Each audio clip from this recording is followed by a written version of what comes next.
Hello, everyone. Lovely nerds and friends of nerds. Welcome to Nerds with Dice. It's Nerds with Pride this month. We are raising money for the Translatin Coalition all June, along with our friends over at Sword and Key and SoMattyGameZ. The Translatin Coalition believes every TGI Latina deserves safety, dignity, and opportunity. Through comprehensive support, fearless advocacy, and dynamic leadership programs, they are building a future where our community not only survives, but thrives. The donation link is in the Twitch chat and on social media. Our first goal is $300, and we will be giving out a $20 gift card to Friday Afternoon Tea. And if you donate, there's incentives to change the game. You can ruin these lovely people's fake lives or help them, but I don't know why you would want to do that. Allow me to throw it to our lovely players to introduce themselves. Let us start with Wei. Awesome. My name is Wei Stark. I am the forever DM of Rolling Until Ragnarok. And you can find me kind of anywhere at Until Ragnarok GG or Rolling Until Ragnarok, depending on where you look. But both of those is fine. And yeah, that's me. I can throw it to Wesley now. Yeah, popcorn. Hello, everyone. My name is Julialabusch. I use any pronouns. You can follow me on Instagram at QueenJulia_11 or Blue Sky at QueenJulia11. I also have a YouTube channel, which is just my name, Julialabusch, Labusch, because the captions never get that right. I mostly appear on Streaming Rainbow, but I'm kind of all over the place right now. We'll talk more about that at the end of this. And I'm going to throw it to Emma. Hello, I am Emma, various actual player, actor, writer across a whole bunch of different things. No direct social media accounts, but I can be found a lot of different streaming places, Nerds with Dice at various times, over with Soup Dumpling Media, and at the podcast Arrhythmia, among a variety of other locales. And I will toss it over to Vert. Hi, I'm Vert, he, him pronouns. I love that we're doing it short and sweet. You can find me literally anywhere on the internet if I exist there at Subvertebra. I do a bunch of stuff like write and perform and stream and things. You should come hang out with me. It'll be fun. We can talk again more about that later, and I will popcorn it back over to our lovely them. Yes, I am them. For we tonight are playing 10 Candles, the Midnight Deep. If you have never played or seen of it before, 10 Candles is a game of tragic horror lit by these lovely candles that you can see. I don't know which way they are compared relative to me. And as our game goes on, those candles will go out. I will just kick us off with our scenario here. 10 days ago, everything went dark. The sun vanished from the sky, and the stars followed soon after. 5 days ago, they appeared. Deep in the Atlantic Ocean, mysterious, unseen creatures, hiding in the darkness, began attacking 3 Amaranth oil platforms, Aurora Alpha, Aurora Beta, and Aurora Delta. All radio communications have gone silent. The last ship to leave the field never returned. Last night, the moon, still shining dimly with an impossible glow, disappeared. There's no more light but what you have on your person, the blinking safety beacons of the platforms. The 4 of you find yourselves in the mess hall of Aurora Beta, one of the 3 Amaranth oil platforms on this field. You have been making the most of your supplies for the last few days, if they can be called days. It's kind of hard to tell.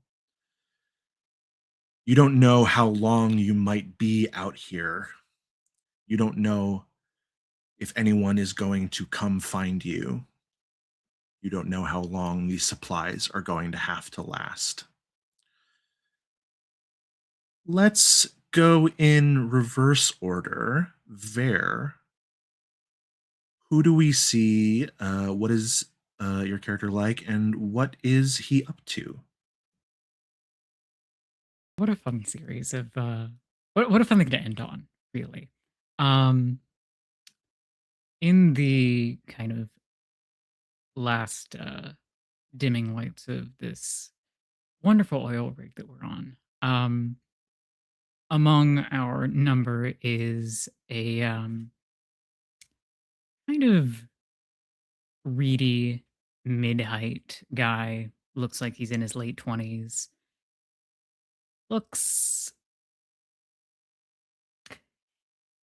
a little bit like someone took like a page out of a hipster book in styling, but doesn't want to go the full distance. Kind of willowy. He's got wire rim glasses, shitty little ponytail.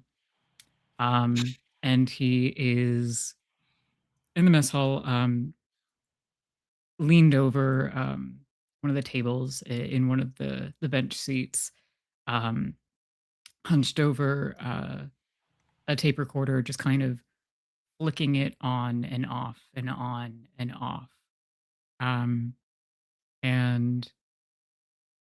he looks like he's doing a very bad job at keeping whatever anxieties he's got in his horrible little heart at bay. And this is Finn. This is Finn Cleary. He's a reporter that was brought onto the oil rig to do an inside scoop. I do need to ask a clarifying question. Did you say Finn has a shady little ponytail or a shitty little ponytail? Shitty little ponytail. Okay. It's like, Because I heard shady and I was like, I don't know what that means. No, that would be an interesting one, wouldn't it? No, reminded me to enunciate also. It's like it's fitting in the hair tie, but it's kind of a stretch. Gotcha. Emma, same to you. Who do we see? What are they like, and what are they doing in the mess hall? Over by the wall, where sort of the more archaic, clunky radio system that has not been working is normally mounted. He is also mid-20s, maybe 26, moving towards the latter half. A sort of shorter, stockier man. A lot of muscles, a lot of bruises. Clearly no stranger to physical exertion and work. Who is flat on his back a little ways into the wall, trying to mess with some of the wiring, which has been ongoing. This has occurred before. Nothing has come of it, and frustration is growing, but he's still trying to fix it. And this is Danny Wright. Julia, who do we see? What do they look like? What's their vibe? And what are they up to? So Wesley Murdoch is sitting by the window, kind of just leaning back in his chair, trying to seem not as freaked out as he is. He has like some magnets in his hand that he's just kind of like stimming with as he's looking out for just like any light source.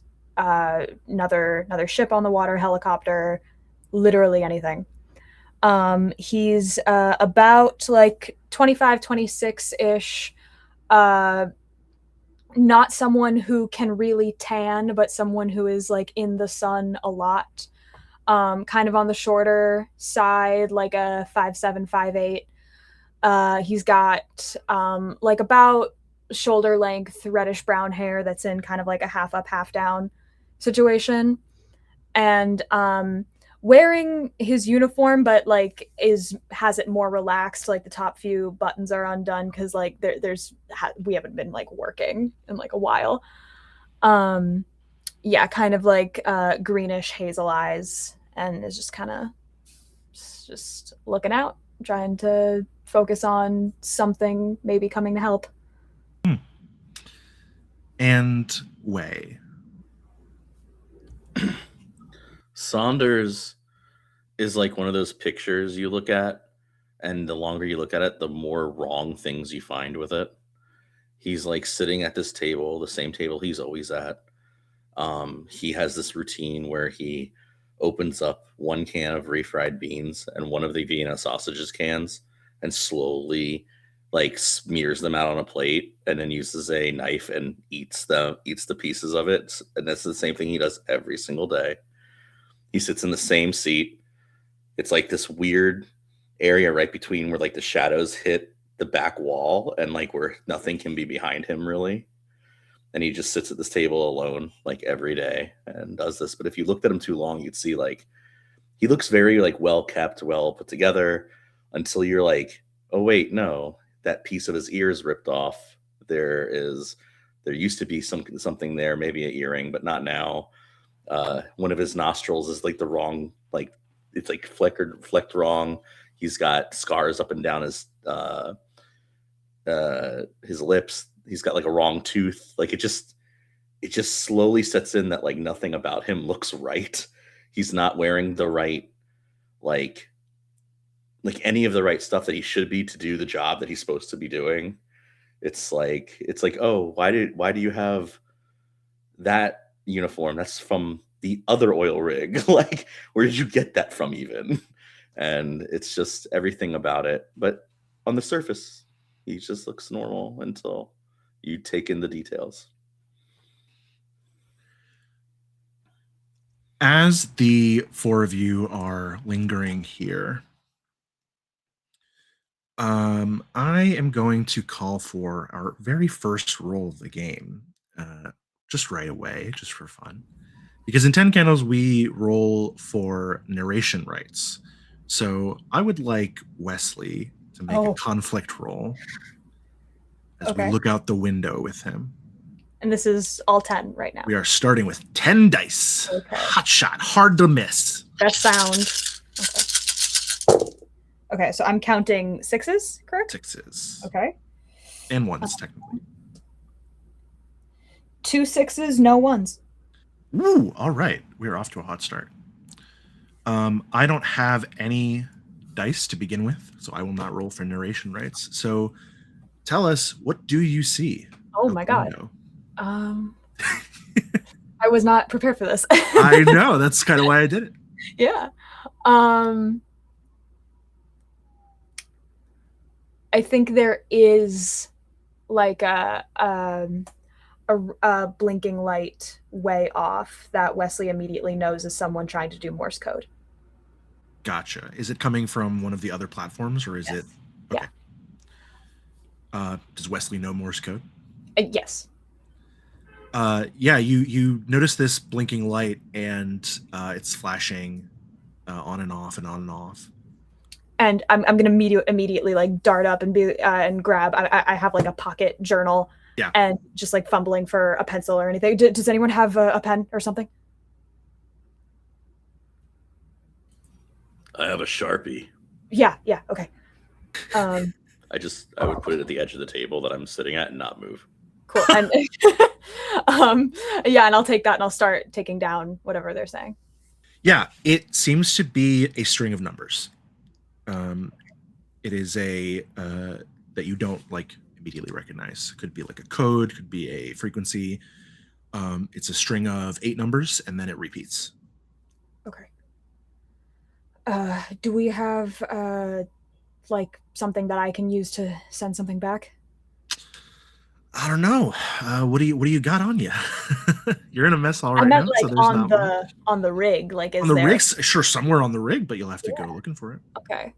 I'm gonna listen. I'm gonna look around, see if we have any type of signal that I can send back. Maybe ask them what these numbers are for. You all have worked here longer than me, I think. Do we have something like that? From over by the wall, I think there's a sort of power zap sound as something goes horribly wrong with faulty wiring again, and then just a succession of cursing. But eventually Danny will duck out. Just lights. You need lights? Yeah, just something that they'll be able to see from there. Floodlights. Yeah, okay. There's some at the top and bottom, probably. Sure. If they haven't been broken. All right. Yeah, I'm gonna run up and do that. Okay. As you run to one of the doors to start climbing the rig and get up to the storage chambers, you bump into a woman coming the other way. The door like slides open and she is standing right there. You see a relatively like what's the word?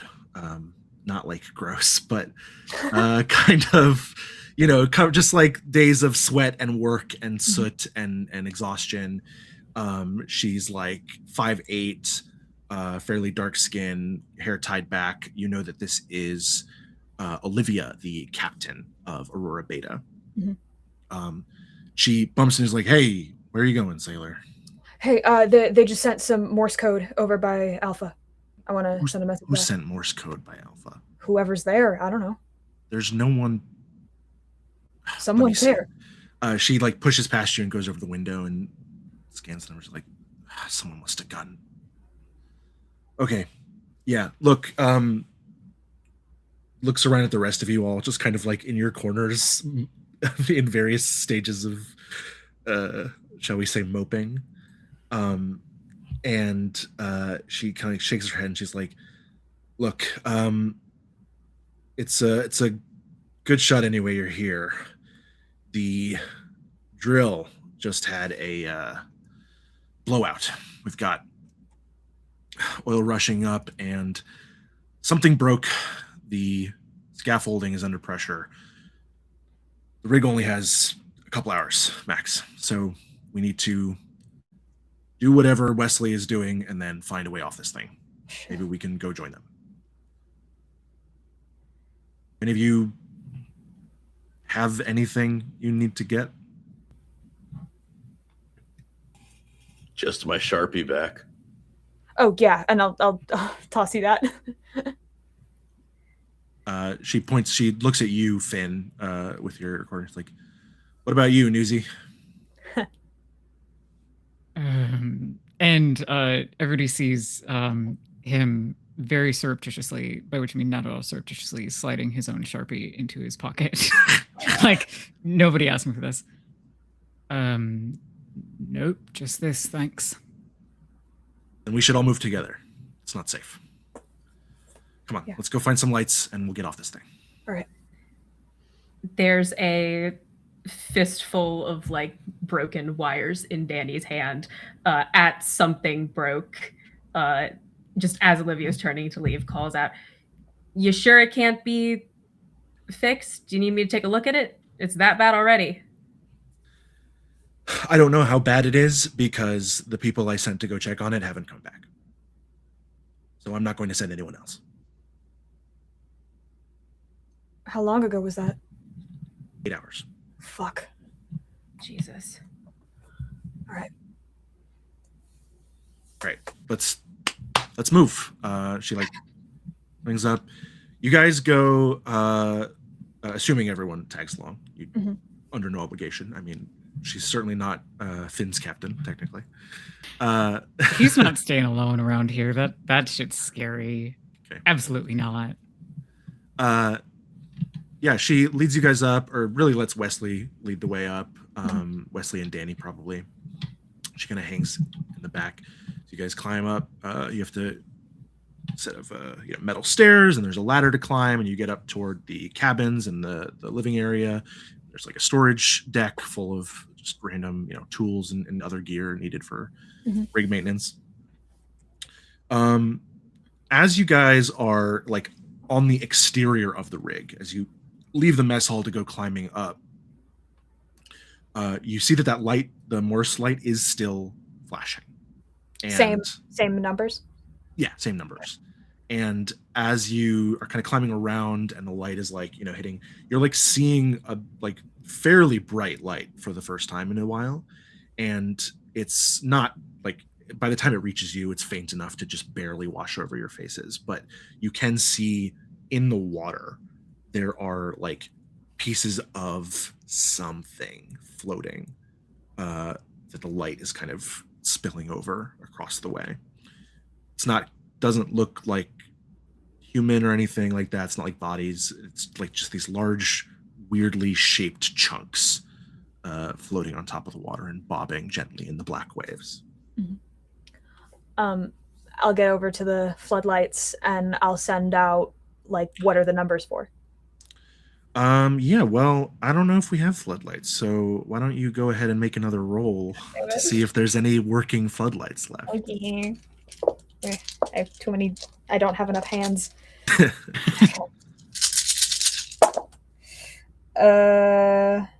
No sixes, no ones. No sixes and no ones. Okay. That is our first failure of the game, which means that we will darken a candle and move on to truths. You get up to the storage chamber, and it is like stripped bare. And even Olivia is confused by this, and she says something to the effect of like, we took stuff apart for parts, but there should be more in here. So you run up to the nearest like stationary spotlights that you can find. You got to climb another platform to get up to the top, and as soon as you grab the controls, the Morse light goes out. Yours does not switch on. We will darken our first candle, and we will move to truths. We will go in order. Well, not order, rather. We will go in equity. Everyone gets equal number of truths. We will start with Wesley, because you are the one who darkened this candle. Who fucked up? Your truth can be anything about the world or the characters. It can be big, it can be small. The only things it cannot do are give them a weakness or contradict a prior truth. Okay. One of the people Olivia sent down 8 hours ago is still alive. Great. We can go around a circle, or if anyone just has a truth on the mind, we can switch to them.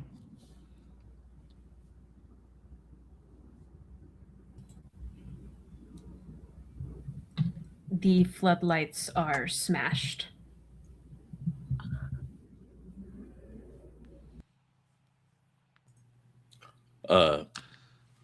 Saunders knew that there was nothing up in here before we got up here, because he was one of the people that helped rip it all apart and send it with the people down below.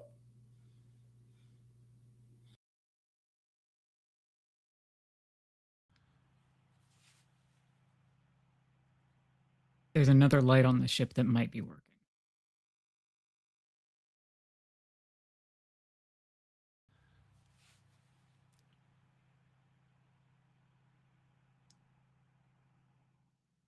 The things floating in the wreckage in the water are pieces of your rig.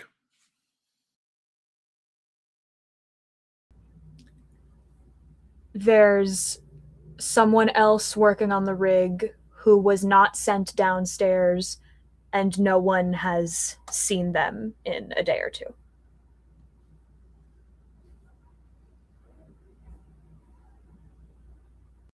Two more. People started disappearing on the rig before the darkness happened.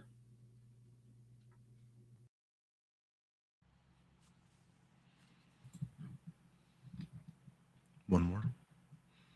There's a flashlight up here with one working battery. The final truth that we must all recite in unison each time we do truths is, and we are alive. And we are alive. We are alive. Yeah, it works well enough on stream. It's close enough. Okay. Yeah, you try the lights. The one across the water goes out, and as you peer around, not only does it not go on, you see that the casing and the bulbs have been smashed. The hell? Did one of you... Someone punched this out. Punch, that's not, someone would have needed tools to do that. That's an industrial strength. Olivia like shakes her head. It's like it's probably someone was trying to stay under the radar. Look, it's fine. The light's out anyway, right? Stay under the radar. What do we want to be under the radar from? You see, there's no light up here other than the very faint, like green and red safety beacons on the corners of the rig. And as one of those blinks and illuminates the side of her face, you see this very like severe expression when you ask that question. And she shakes her head. She's like, just search there. If there's anything else in here we can use, we can take it with us. We got to get to the lifeboats or something. She goes off and starts searching. What do I do? What do I do about this person sending us numbers? We'll figure it out. We'll find something else. What did you say, Wei? There's nothing else up here. There's got to be. It doesn't. All right. Fine. There's nothing else up here. There's just a. She like kicks at the dust on the ground. She picks up a single flashlight. She's like, "You got something." I mean, How strong is that? it's like a bulky hand flashlight, so maybe enough. She May hands I? it to you. Yeah. Yeah. I'll use it to ask what are the numbers for. Sure. You do that. And do I get anything back? Not right away. I'll hand that back to Olivia. I would like to pick up like any like piece of debris that looks like not too heavy, but something that like could be used for something. I don't know. Wesley does carry like a multi-tool, but like anything that seems like it could be like crowbar-esque. Sure. It's probably like a rod or a pipe. Yeah. Get that? Yeah. To scrap. Yeah. Danny has kind of shoved all of the broken floodlight remnants over into the corner a little too forcefully. All right. There's 5 of us. Has anyone seen what's that guy's name who works on deck B? Franklin? No. When's the last time you saw him? No. Don't remember. Maybe yesterday morning, maybe day before yesterday morning. I don't know. Days have been weird. Yeah. It's morning. Okay. You guys make it down to the lifeboats. I'm gonna go check the cabins and make sure he's not asleep in there or something in case we have to leave in a hurry. Okay. All right. The people you sent downstairs, you think there's no way? If there's a way, it's not one that I am particularly willing to risk more people to check out. I just don't want to leave anyone behind. How do you think I feel? All right. And she turns and she'll actually, she hands you back the flashlight and she will go off to check the cabins. Okay. How long do we wait for you? I'll meet you at the lifeboats. Just Okay. go. All right.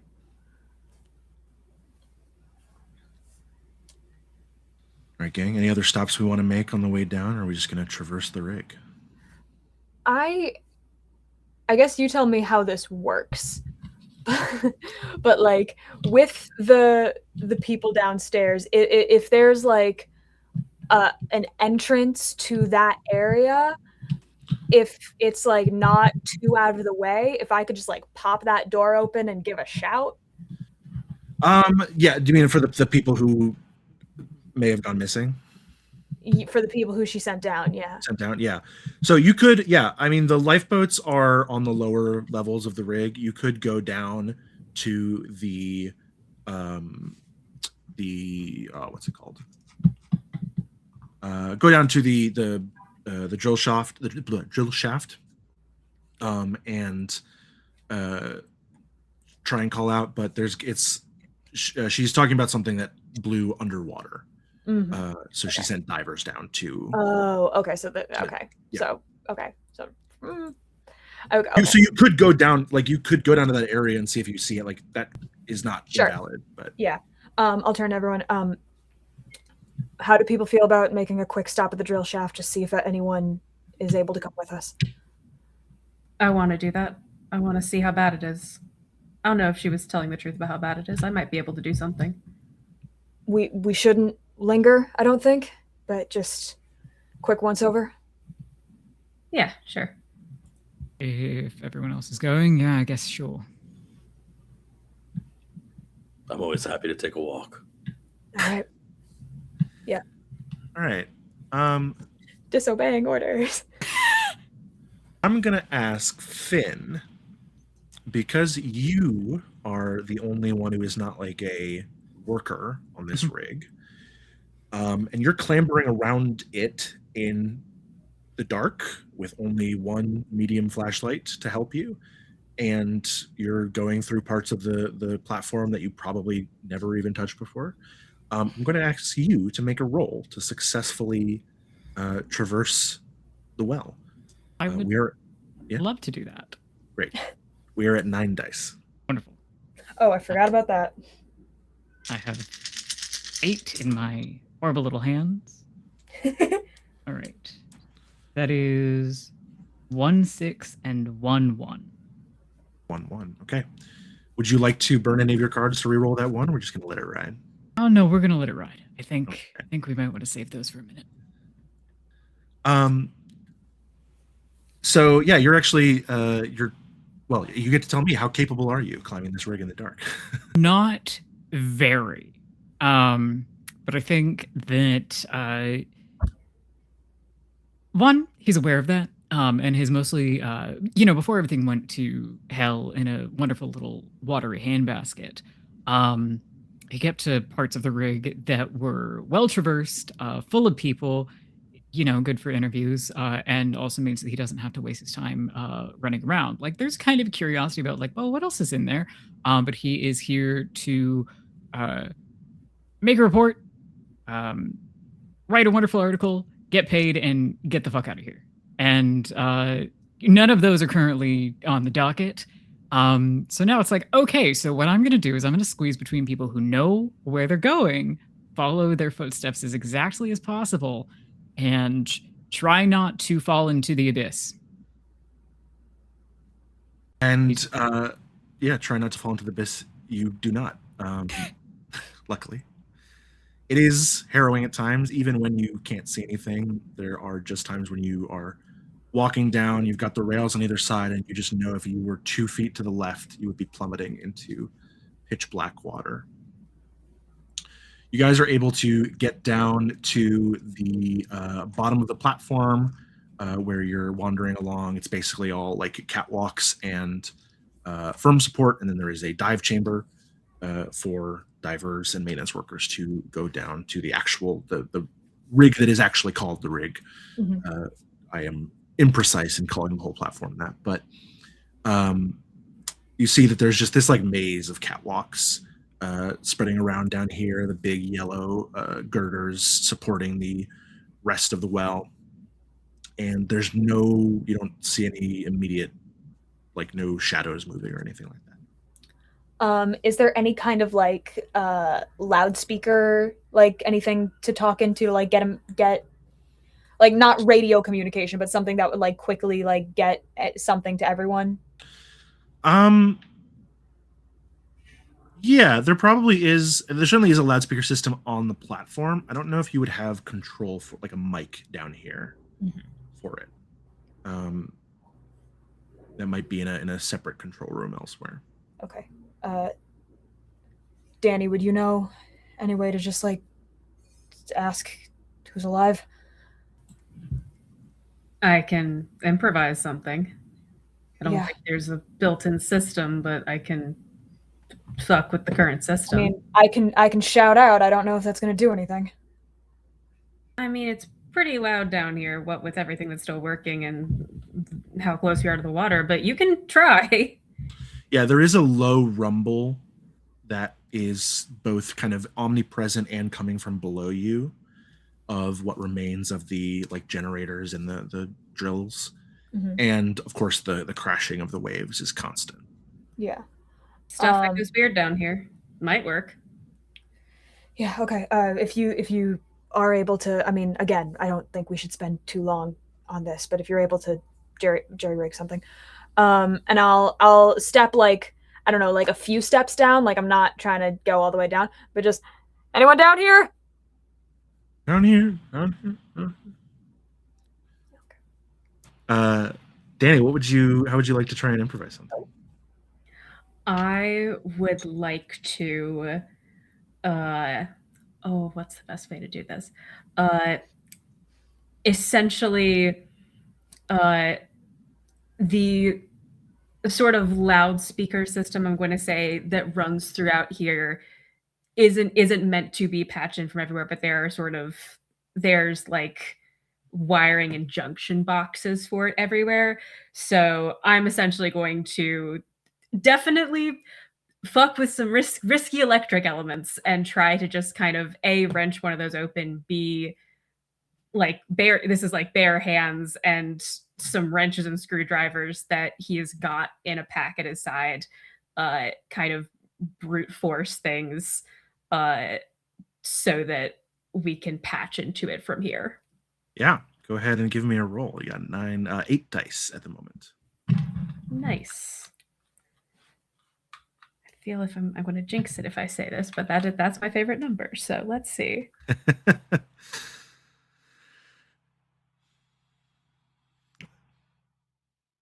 hope that was a jinx for sure.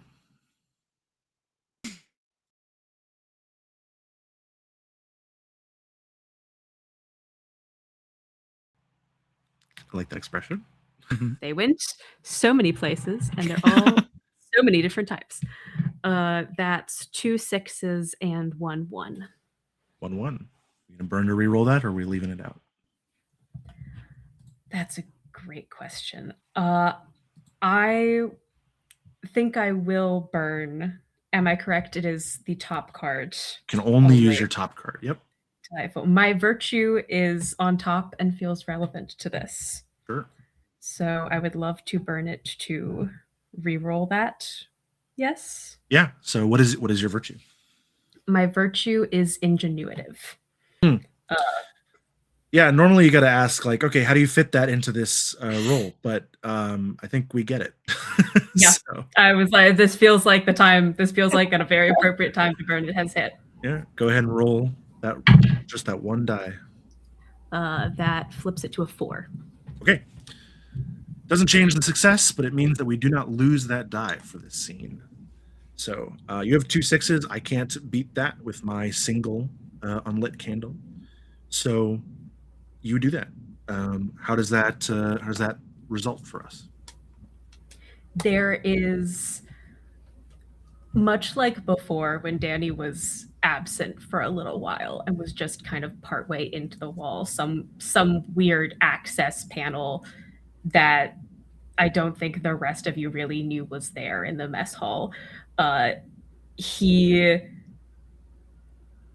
kind of almost mumbling to himself has headed off into the bowels around the corner, and there's a moment where he's not visible and you're just hearing this weird internal distorted, the voice echoing just like Wesley's did, and then everything kind of shudders again a little bit more as something is diverted hard enough to like almost make the metal beneath us shake, and a little light flickers on, and he'll come back around the corner with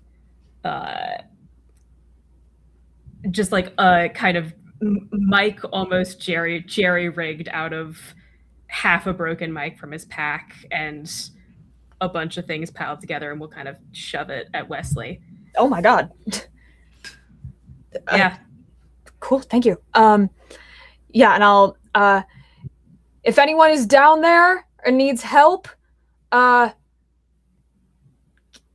give some kind of indicator that you're there. if you don't need assistance, we're going to head to the lifeboats. You can meet us there. We get this shot from underwater. We see all of you just very dark, barely illuminated by your flashlight through the muddy waves, and we hear your voice coming through, muffled by the water. There's no immediate response, but then Saunders, you hanging back a little bit, you do see out in the water, a ways off, kind of at the edge of the square space of the bottom of the support here, there's a little pinprick of yellow light. Can't immediately tell even if it's in the water or reflected on the water, but there is no yellow light on the platform.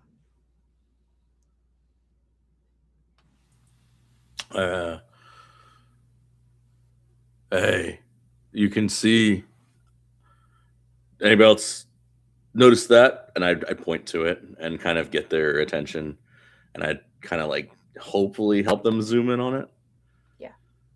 And then with like a weird, Saunders doesn't smile often, but with like, he actually seems kind of excited to be like, maybe we should get closer to the water. Yeah, you all see the light. Yeah, I'll step in a little bit in case that's something that someone's trying to use to get help. It's getting a little bit bigger, a little bit wider. Hello? See, it's actually splitting into two lights. They're both coming up toward the surface.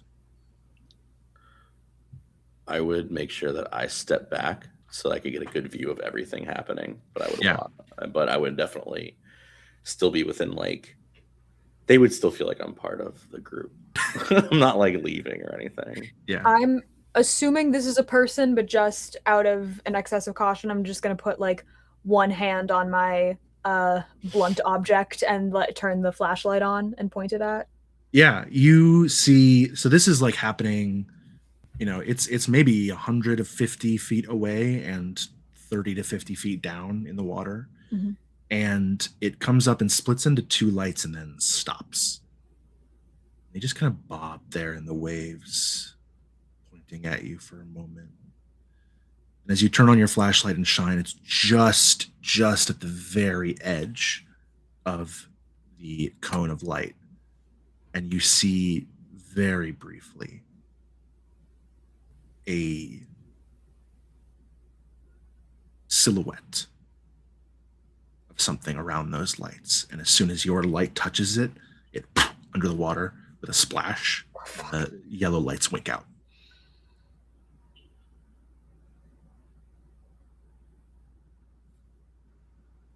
You all saw that?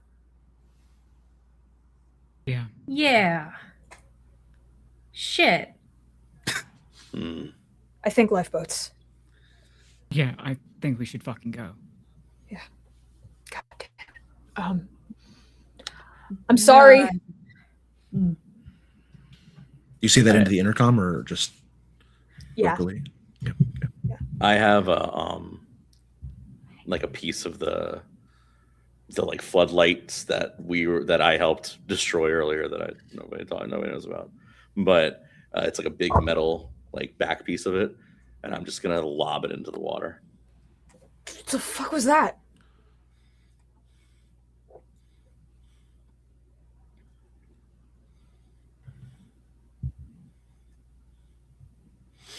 You just don't answer?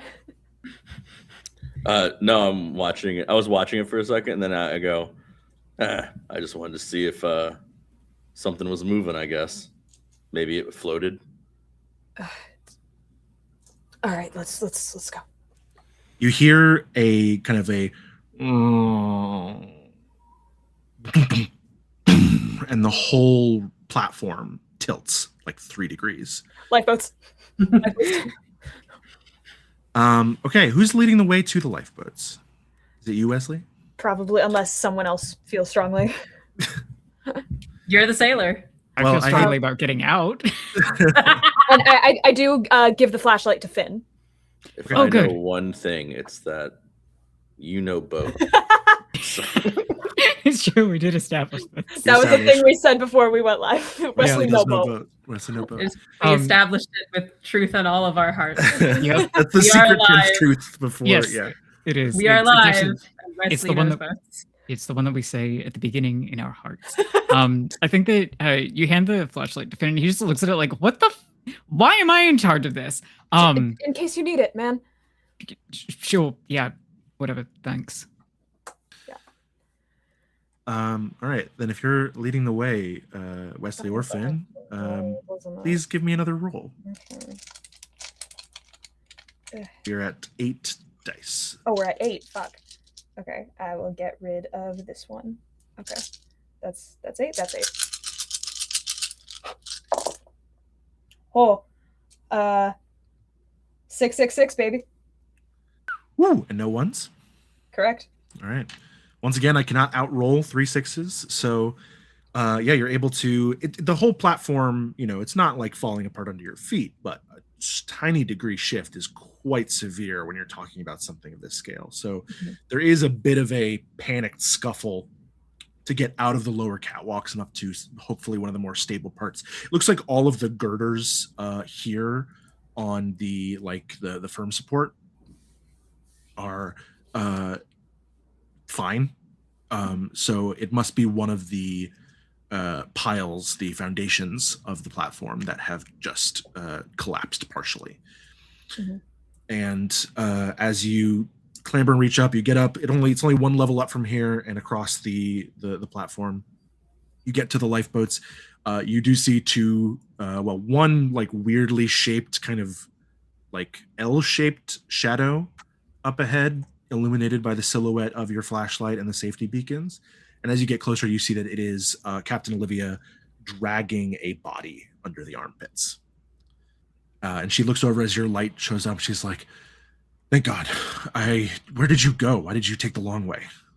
I had to check. Check.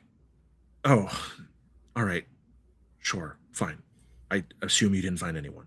No. What happened? I think it's Franklin, but I can't tell. Something's wrong with him. I don't have a light. Can you? Yeah, I'll grab the flashlight and shine it on him. Yeah, you see the body, living body, not clear. He's moving, of a fellow rig worker you recognize as Franklin. But even when you shine the light on him, it is very hard to make out what his his face or his, like, you can only kind of tell because his hair is the same like close crop that you recognize, and he has his name tag on his uniform. He looks like his face is covered in oil, like crude oil. He is just this like black shiny substance, and as you look, you kind of realize like it's not the splash pattern on it doesn't make sense. It's not like he dunked his head in or something sprayed him. And it takes you a second to kind of like place it, but he looks like he vomited this stuff over himself. It's all concentrated around his mouth and kind of spreads out in a flower from there. He is breathing, but very shallowly. Where'd you find him? He wasn't in the cabins.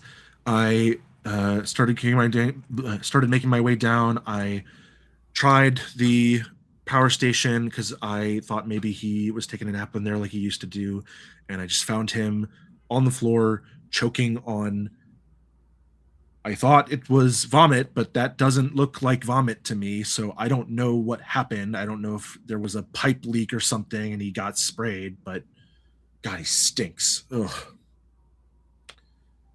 Do any of you know CPR or Heimlich? I don't know.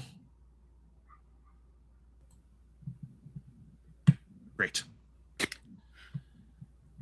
Help me load him on. She like takes his shoulders and with someone's help loads him onto the lifeboat. Danny is kind of looking over at Finn, just Yeah, who is also looking at Danny. And I think he leans in like, so does this seem like a good idea to you, or? I was going to ask if you've ever heard about anything like this at the newspaper. Fuck no.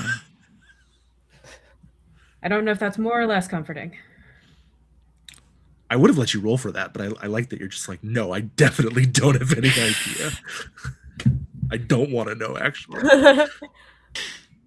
Not a good idea, but there's no good ideas. So sure, fuck it, why not? Sailors knows how to sail.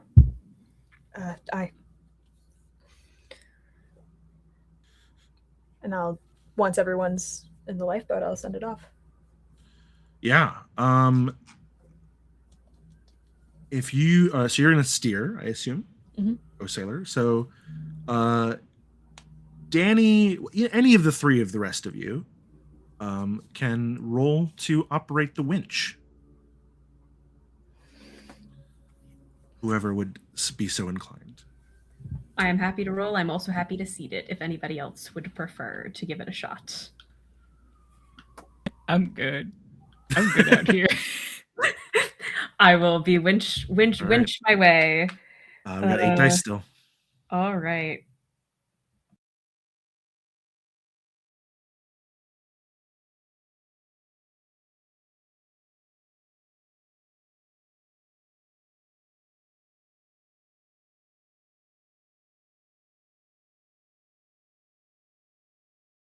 The process of reading my dice is real fun. To echo, 666, no ones. Damn. All Hell right. yeah. Great. How's it go getting into the water?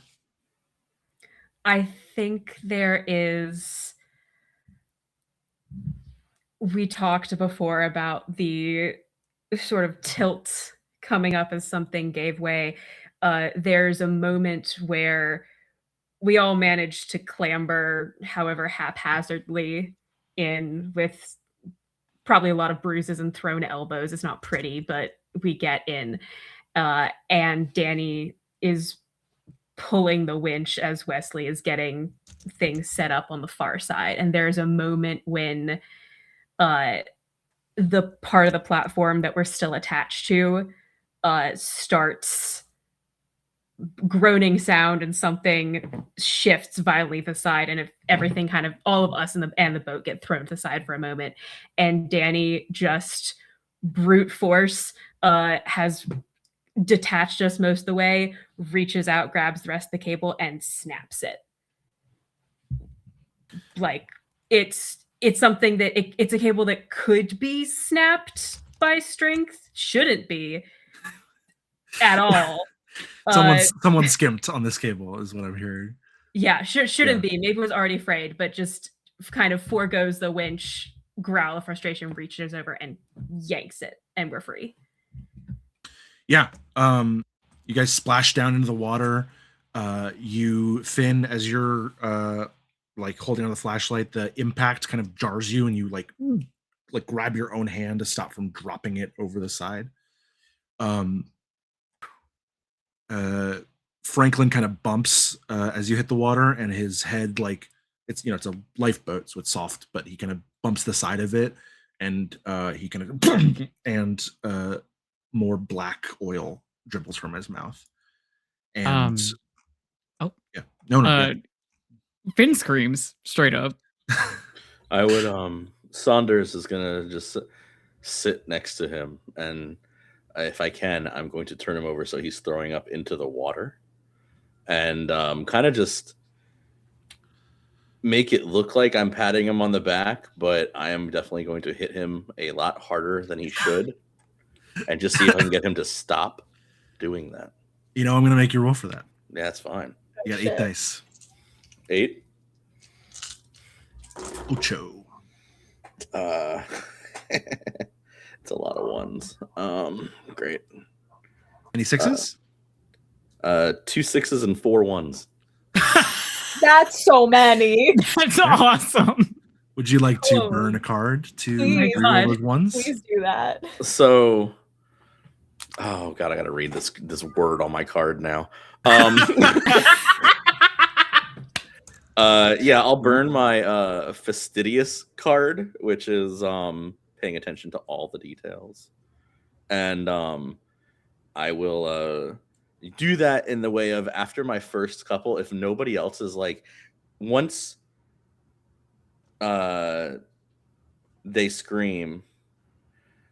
Once he screams and everybody the second I see everybody kind of like turn and like looking away, I'm going to hit him so much harder in the back of his neck and attempt to snap his neck. Oh! And just feel like, fucking the fall was too much. Attention to detail, I see. Yes. Fuck. So I reroll the ones now. You get to reroll all 4 ones. Yeah. Now it is 3 6s and 1 1. Okay. We will lose the 1/1 that remains. Dun, I dun, cannot dun. beat your 3 6s with mine. Well, I can't meet or beat. So, yeah, you do that. What does that look like? I'm gonna like be patting him on the back, and then you'll hear like one real hard, like while his neck is just over the top of the boat, just like that. Yeah. And then I'll pull him back and be like, he looks like he's doing a little bit better, and I'm gonna just lay him down next to me, and just if nobody else is gonna check if he's breathing or not, I'm not gonna. Right. Yeah. You push him over. He's on one of the like hard handles that you tie off the boat with, and there is a small crack there. And you lay him down, and he is still moving. Very interesting. Not only that, but with your attention to detail, not only do you notice he is maybe not breathing, but like there's like micro movement under his eyes, as if he's in REM sleep. And you also, over the side, when you look at the little miniature oil spill he caused as he belched up all of this black fluid, where it touches the water, it blooms into bioluminescent algae that spirals out and glows in this beautiful spread of colors: blue, pink, yellow, green. And it's only for a moment, and then it fades into the darkness, but there is this sudden like splash of color in the world that maybe no one else notices unless you were looking over the side with him. Oh, I say nothing. And I'm going to just slowly roll him to the side and put him down like you would a drunk person. Yeah. And I'm just going to pat him and watch his eyes kind of go. And then just look at everybody else and be like, I think he just needs to sleep it off. And stare at everybody. And hopefully, and then tell Vert it's all good. Yeah, Finn is already backing away from Saunders because he's like, something about you makes me uncomfortable. And to his knowledge, it is really just, I am afraid of people of little words and a very direct communication style. And, nothing to do with the murder that we don't know about. He's just kind of like, yep, sure. You take good care of him, I guess. Olivia looks to you, Wesley, and she's like, Wes, which of the platforms did you see the Morse flashing from? Alpha. Okay, take us over there. Yep. She kind of crouches down by Franklin and is just like, not tending to him, but just like she sits on the edge of the boat and just hands clasped and is just staring. You motor over, and after a little while, you get past the edge of the beta platform and into open water.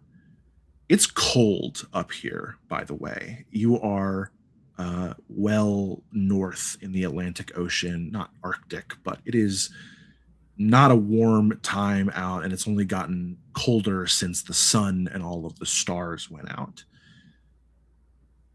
You guys maybe have, sufficient covering with your work uniforms. Finn, maybe you have a jacket, but you can't escape just the cold, wet air that is clinging to your skin and kind of stuffing up your nose and your sinuses as you go across, and the faint smell of rotting fish and oil certainly doesn't help. You're about halfway between the two platforms. You can't make out a good distance with only the safety beacons, but you have made this trip every week for the last several months, so you know about how long it should take. And when you're about halfway across the field, there is a sound of something scraping against rubber along the bottom of your lifeboat.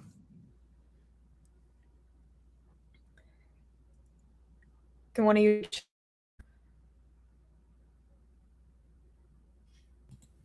It go in the water? or just To take a check look? that? Just see if something's. Just make sure we haven't sprung a leak. Sure, hold on. I look over the side. Nothing I can see. Stare at you. All right. I will also look. I think I'm at Danny is at the opposite end of the boat from wherever Wesley is, back where the winch was, and we'll kind of look down at these lower mechanisms and see if something's broken that he hasn't caught. Yeah, everything on the lifeboat is looks good. There's nothing there, it's a raft basically, so there's not much in terms of mechanical here other than the motor, and the winch attachment is gone, as it should be, because it was on the you snapped it. Yeah. Is what I mean. You dislodged it. The broken thing that's there is supposed to be broken. Right. So there's nothing obvious. There doesn't seem to be a leak because you would be sinking. Right. As you're looking around, there is another a little more forceful. Does it sound like it's hitting against us, or what is it? It sounds like it is it's like something was in front of your boat and you went over it, except that it would have had to hit the front of the boat first and it didn't. You're just kind of hearing it from under your feet. If there's a way to increase the speed on this thing, I would like to do that. Yeah, you turn up the motor. You hear a meaty kind of as the prop on the motor hits something as the boat suddenly speeds up. And then you continue on to Alpha. You arrive. You get to the bottom of the platform. And behind you, you hear this groaning is continuing from Beta. Something up top topples into the ocean. You're able to approach Alpha, and I'm going to ask Danny to roll the other direction and successfully winch us back up. Yeah. Because you first need to find a hanging cable and then hope it doesn't give out on you. Is there some way I can help with this? How would you help? Well, if there is some, actually, this would be the first time that Sanders looks any helpful at all, but I would stand up and go and try and, if there's darkness or anything, and I would try and, just find anything, and if there needs to be something pulled down, whatever needs to be done for us to get onto the rig, I would be very much a part of it. Sure. If you want to take over and do the role, you're also. I'm No. happy to. We That's did my okay. role. I was like, we did my role. We don't need any more of those. But because I don't For feel like, once. I just don't feel like Saunders would know what he's actually doing. But in this moment, he would actually attempt to be helpful to the point of, I want to get off the dumb boat. Sure. There's no help mechanic in 10 Candles, but we will keep that in consideration as we Sure thing. narrate the outcome of this result. We are still at 8, yes? No, Yes. we are at 7 Oh. dice. When did that happen? With the remaining one. Fuck. Nice.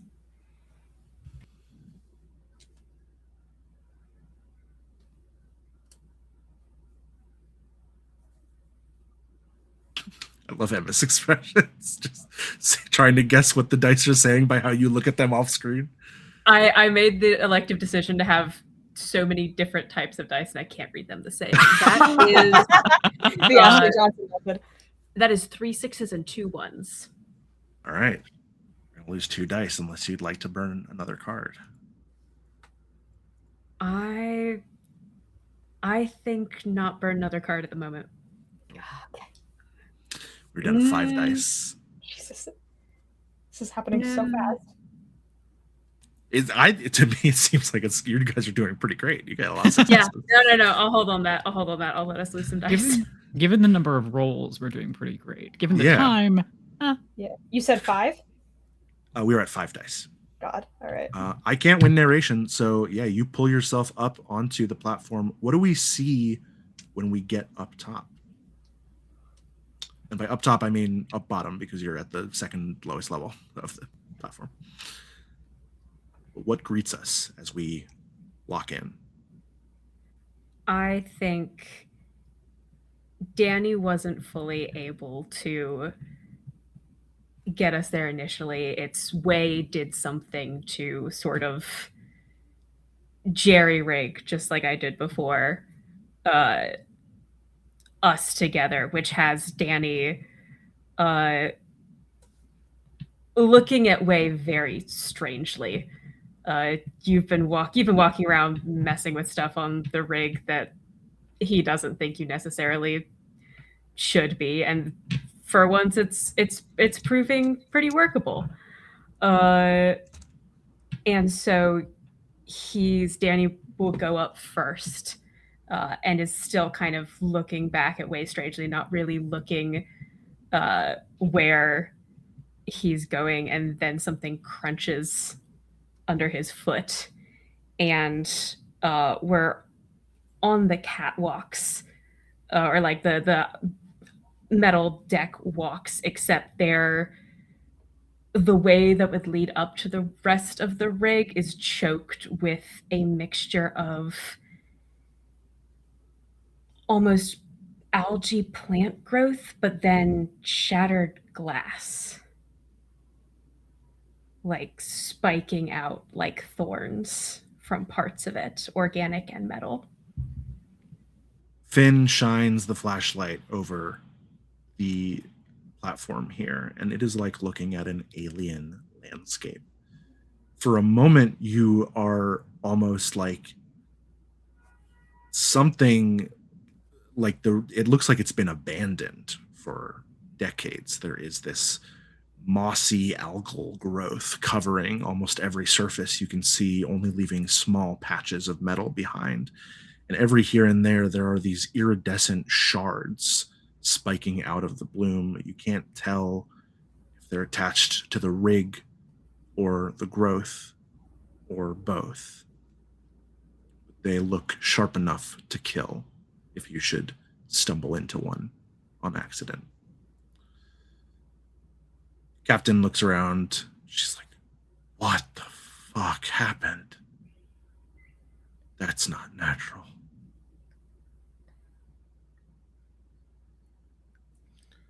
I mean, you know what they say about that first step, though, right? No, Saunders, I don't know what they say about that first step. What do they say? Kind of giggles. He's like, it's a Looney Tunes thing. Don't worry about it, I guess. Oh, I was thinking the Neil Armstrong quote. Okay. I want to get Franklin to some medical supplies. So Yeah, I don't think we should split up again. okay. How the hell do we get through all of this? Carefully. The layout should be the same, so we only need to move up 2 decks. Just help me get him there, and then you can go look for whoever was shining Morse at us. Right.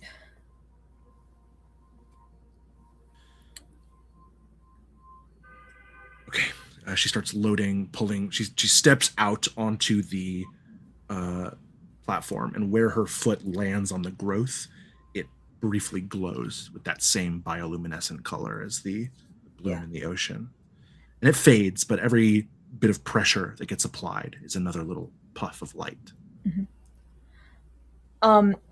Wesley, who is normally like makes a point of being helpful whenever he can, does not do anything to assist with carrying Franklin. Like, doesn't want to touch him. Is anyone going to assist, or is she going to be carrying him by herself? I'll assist. Okay. Finn's decided he's exempt because he has the light. This is my job. That would be me in the apocalypse, truly. Yeah. That's like so also, real. He's also not built to be carrying anything or anyone, but like, no, I have the flashlight. I've been entrusted with the flashlight. I've decided this is my friend now. Is the floor like covered in this stuff? It's mostly covered. There are a couple patches here and there that are bare. But I would kind of like, as I'm going, just like kind of with my foot, just like try to like clear more of a path. Do I make you roll for that? It's pretty funny. Yeah, I'm gonna make you roll for that. Okay. Sorry. We'll both discover what happens. We're at 5. Saunders, dice. were you gonna say something? Yes. Yeah. So, while Wesley's rolling, Saunders is watching everything, but also trying to stay away from Finn.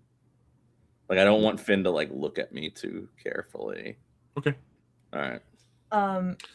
1-1. All right.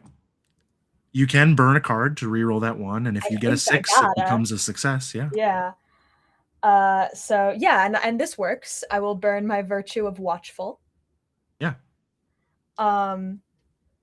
Yeah, just being very meticulous in like where I place my foot and like make sure that I have like a clear like placement before sweeping some of this glass out of the way and putting the rest of my foot down, and just making as wide a path as possible just so no one accidentally runs into something and hurts themselves.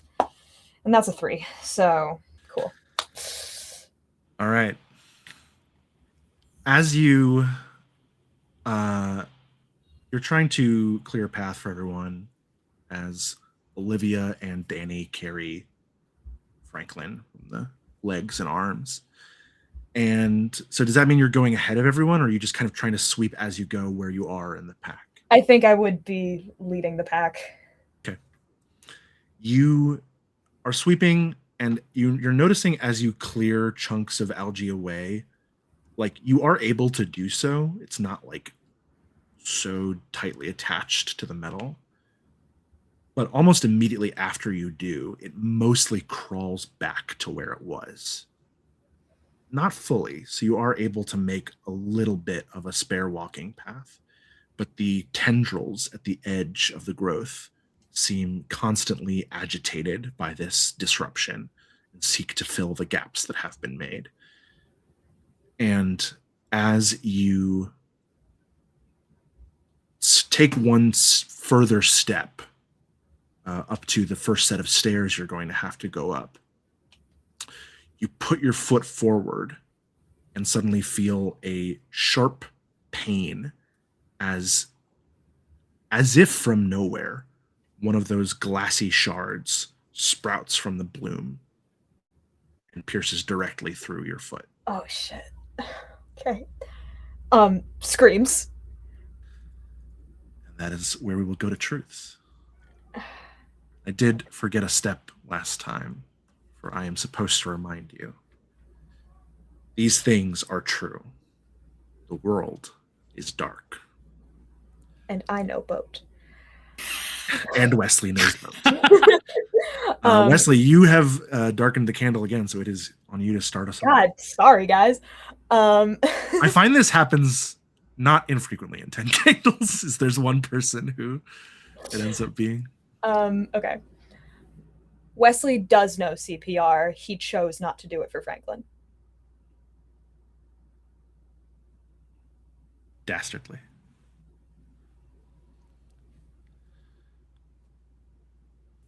If somebody was maybe not well read, but like really kept up with news in general, and they looked at Saunders hard enough, they would recognize him. I love that. That's such a cool truth. I'm going to throw one in. I'm going to give you guys a bone. You get to the med bay.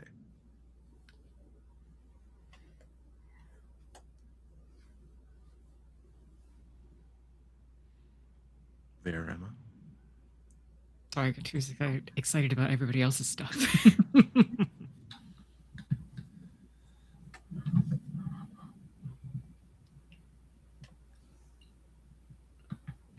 If you look closely enough, some parts of the glowing algae almost seem to be blinking in rhythm or code.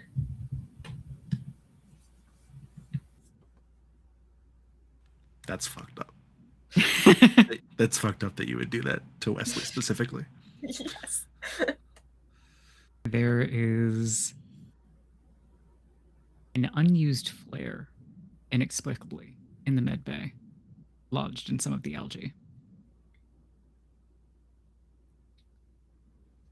2 more. When we get to the med bay, there is a person on one of the tables still alive. Maybe not awake, but alive.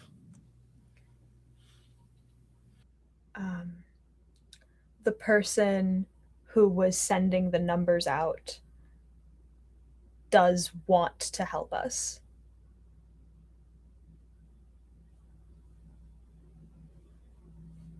And our final truth.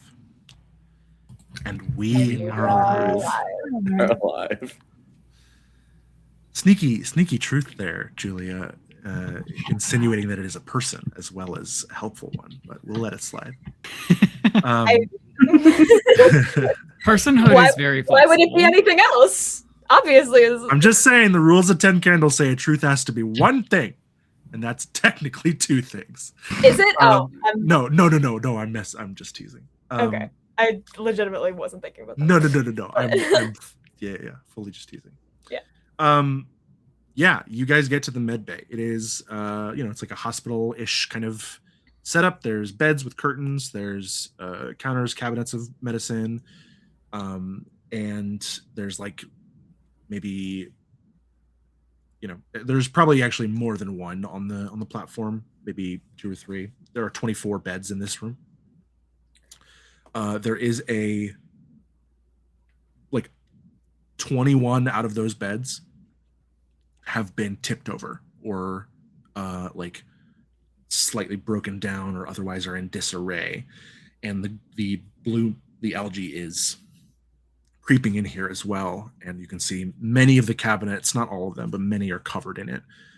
There aren't any of those glass spikes in here, which you are grateful for, Wesley, as you hobble inside. Yeah, I was gonna say I'm probably like half limping, half like leaning on Danny, and just like immediately get myself in a chair or a bed, whatever's closer, and see if I can take care of the fucking thing in my foot. Sure, we'll get to that in a moment. Okay. As you, Danny, you were carrying Franklin with Olivia. Oh, I forgot about that. You're on someone's shoulder. And Probably Saunders. yeah, as you don't want to disrupt Finn. He's got the light duty. Yeah. It's a big job. I like You that. lay. Yeah. Oh, nothing. Sorry, I was making it was slightly louder than I anticipated. You lay Franklin down on one of these beds. You see that 2 beds over, one of the few remaining beds, there is another shape lying down, human shape, wearing a uniform. Don't immediately recognize them. And on the wall, sticking out of a clump of this algal bloom, is what looks like an unused flare. Danny will go over to try and, I think, doesn't think necessarily, even with what happened to Finn, just sees the flare and a bright enough source of light, will go and try to rip that out. Yeah, you do. Careful touching that stuff. Oh, shit. You're right. I didn't even think of... Shit, yeah. Yeah, thanks. Flare, for all the good that does. Okay. I mean, it doesn't look like anything likes the light very much. It probably is going to come in handy, actually. What do you mean? Earlier, when we saw the lights in the water, the second you shined your light on it, it went away. So it doesn't seem like whatever's going on likes light very much. Yeah, Right. and this thing's only got the one battery, so Okay. How's the battery doing? is there a way to tell at all? When I was a kid, Oh. I loved playing with our flashlights, and I could tell how far along the battery was by twisting the Mhm. bulb cover. Okay, so it's one of those. And it's how like how far can you twist it before it starts to fade. So it's a big one. It's one of these, but it's like it's still handheld. So I think you can like play with it a little bit, and it does start to flicker. It's probably, I don't know that you would have a good sense of how the maximum capacity of the battery, but could be like anywhere from an hour to 2-3 hours if you're lucky.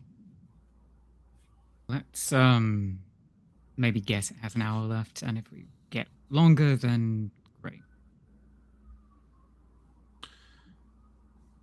Yeah, you lay Franklin down on the thing, and Olivia starts searching the cabinets for supplies. She throws some to you, Wesley, some disinfectant and a bandage. Yeah. And I will give you an offer, make you a trade offer. Okay. You can just bandage your foot, or you can roll.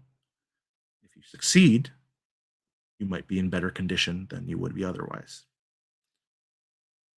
If you fail, well, I get to say something fun. Yeah. You can just bandage it and just limp for a while. Like you'll Is- stop bleeding, but it hurts to stand on. Is the algae like in my foot still? No. Oh. The spike, you removed your foot from the spike. It wasn't like a long, Okay, but okay. Jesus. There is a hole through your foot, but you removed your foot. Yeah. Okay. It's the scene in A Quiet Place. Yeah. Shh. Don't do that to me, Jonas.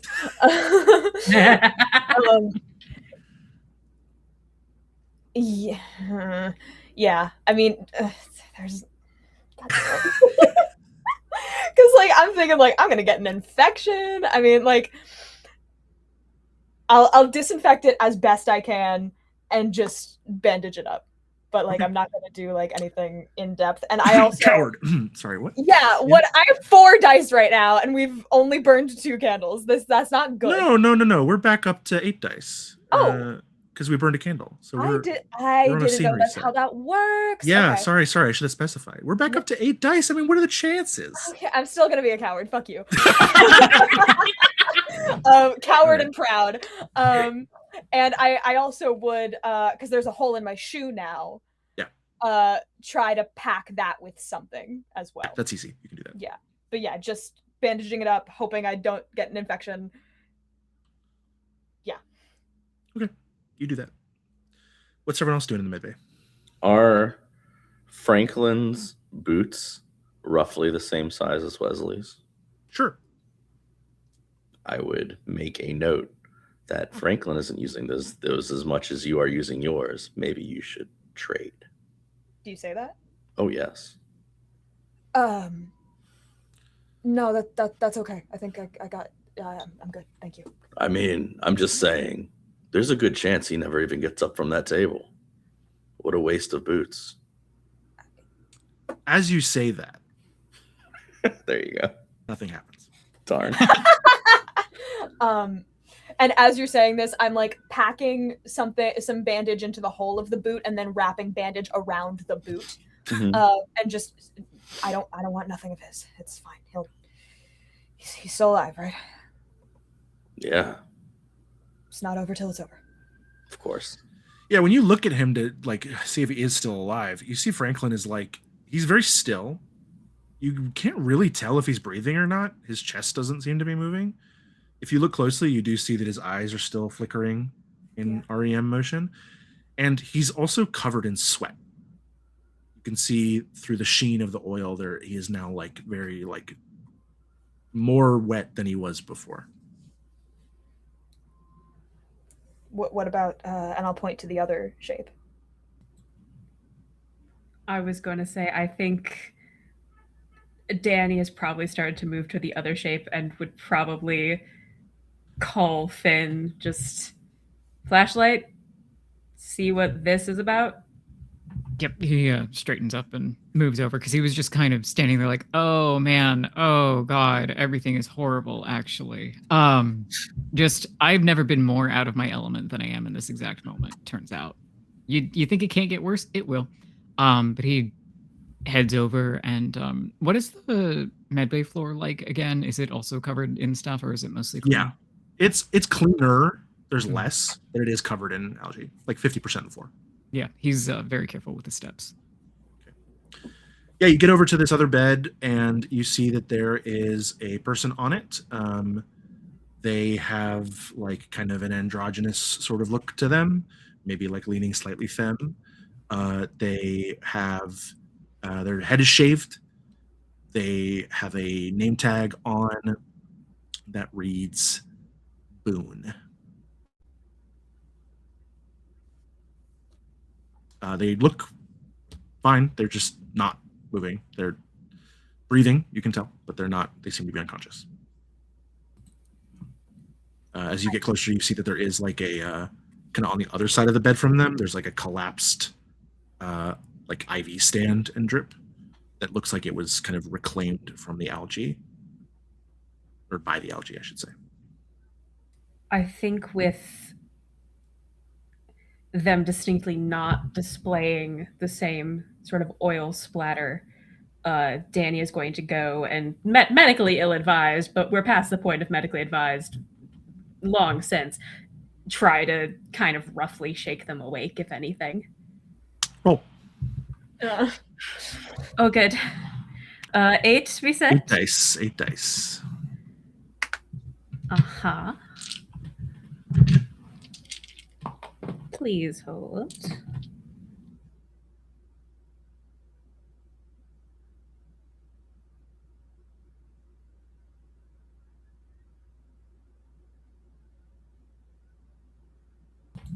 No ones, no sixes. Exclusively 3s and 2s. It's kind of crazy. You go over and jostle Boone's shoulder. And what are you expecting? Like, what are you hoping for will happen? Danny is preparing and hoping for, has braced on the other side, has like brought Finn over to like hold this above, and has like put out one hand preemptively, is hoping for the classic shooting up, gasping in shock, but alive out of slumber type situation of another person waking up shocked and startled and is ready to brace that, but fine. Your hand tenses as you see movement incoming, and Boone stirs. They don't shoot up immediately. They kind of, you see the muscles in their neck straining. And they kind of sit up straight, look around, hold up a hand with a flashlight. Are you guys? And then they spew a high velocity stream of black oil directly into your face. And I think that's a good time to call for our break. Oh, okay. We're going to go ahead and take a little 10-ish minute break here. When we come back, we will start off with our third round of truths, continue on this doomed excursion through a dark and dying world. Thanks for watching.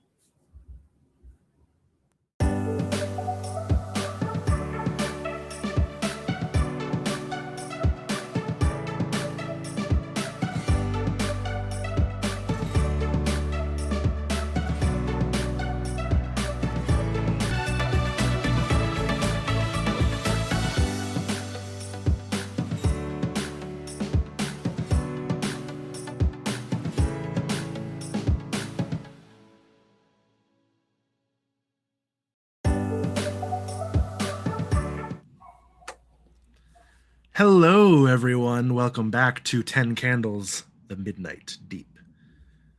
Thank you for returning with us on break as we play to support the Translatin Coalition. When we last left off, the gang had arrived at the med bay on Aurora Alpha, one of the 3 oil platforms in the Amaranth oil field in the North Atlantic Ocean. Found an unconscious fellow not coworker isn't the right word, but Technically. yeah, but it doesn't. That feels like an office, not whatever this is. Found someone in the med bay, seemingly alive, and upon waking them, they sat upright and spat oil into Danny's face. We are going to start. We are down to 7 candles, which means we must recite 7 truths. These things are true. The world is dark. And Emma, as the dice failer, sorry, that sounded mean. It is on you to recite the first truth. No, it is true. It is what occurred.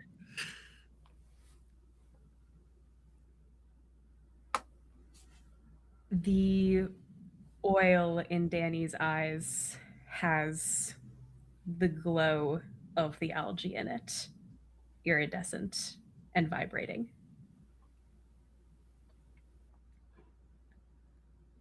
I'm going to jump in and say some of it gets in your mouth. That's so funny.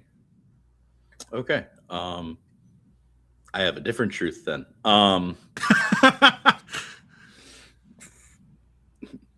This scared Olivia so much that she had to step out of the room.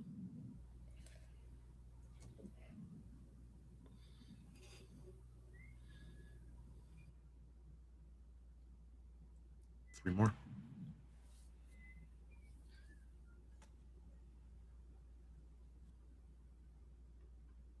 Vera, do you have one?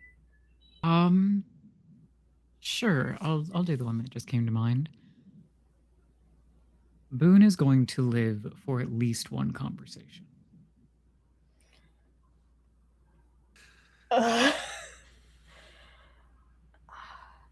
Said at least.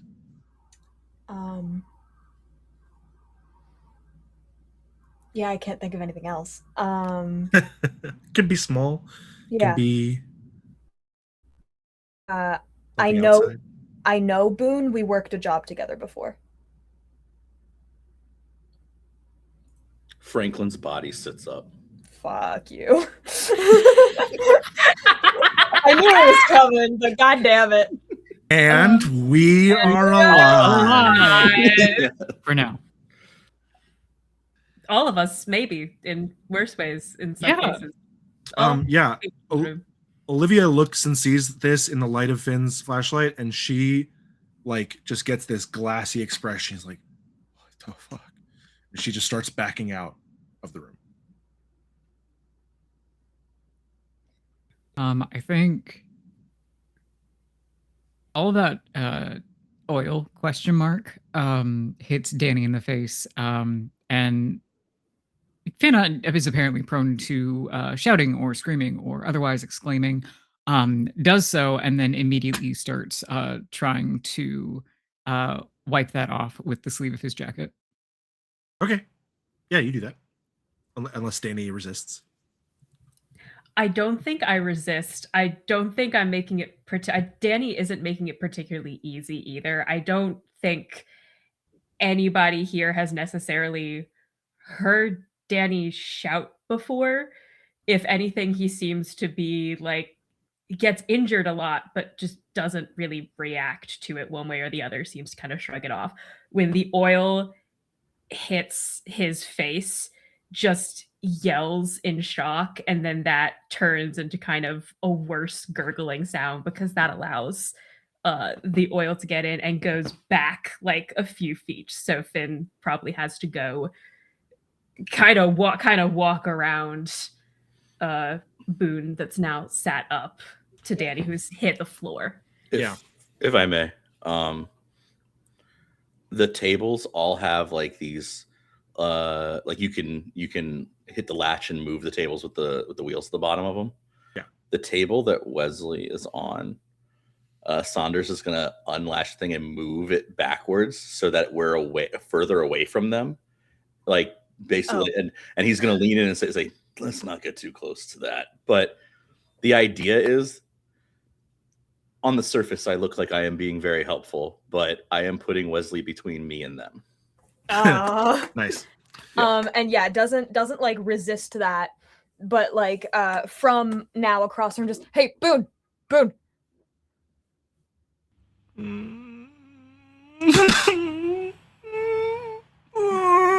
wanna go home. I'm gonna stand up I'm and like supposed to go home. I'm gonna like hobble over to them and just like, hey, you're it's okay, it's me. They look up and they kind of like burp and dribble a little bit more oil out of their mouth. Backing up. Just, are you okay? You done? Everything tastes like death. Okay, what the hell happened here? Backing up more. Just, if there's a trash can nearby, I'm gonna like kind of hand it to them. Yeah, they take it. They're like, I don't know where I am. I don't know. I don't. What's the last thing you remember? I was gonna go on a dive. Someone said they saw something in the water, and I couldn't find my suit.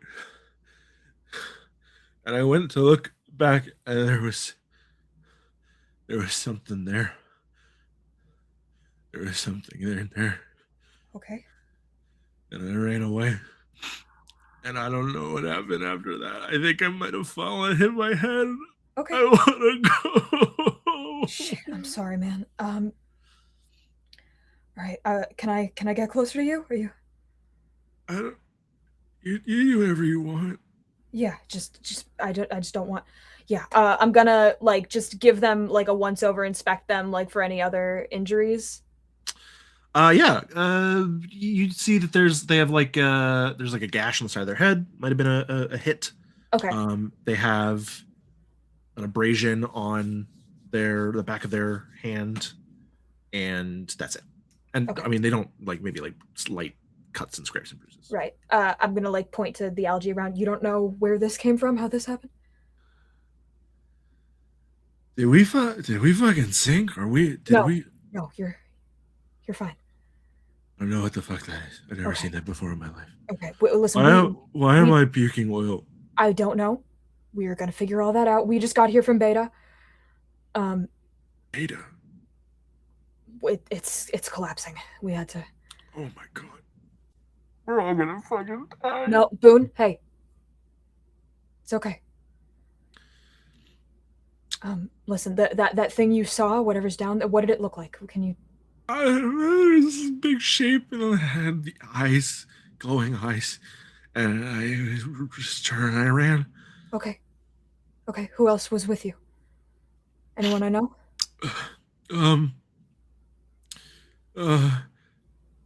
Johnny and Mackenzie and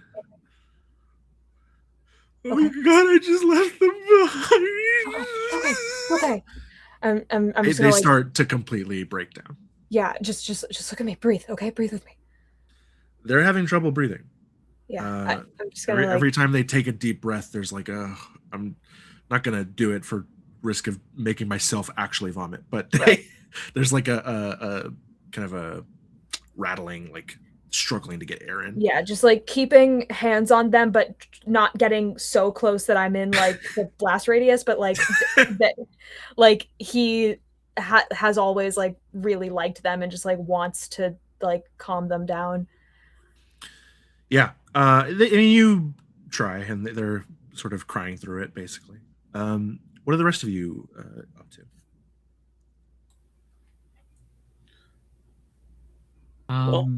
Go ahead. Okay. Finn is cleaning Danny's face off, at least. At the very least, so that he can see, and trying to, because he fell to the floor, trying to keep him out of the algae, since apparently the entire thing is basically a sharp's hazard. Just you least stand up. Least safe med bay anyone's ever seen. Danny is sort of holding on to Finn, like I think a little too tight grip of, you can like feel his arms are trembling and is just breathing through his teeth in that way of somebody who's in like so much pain and trying not to vocalize it a little bit. It's asynchronous. It's the same. It's similar as Boone, but it's just titanic effort to wrap it all right up inside. And as you get most of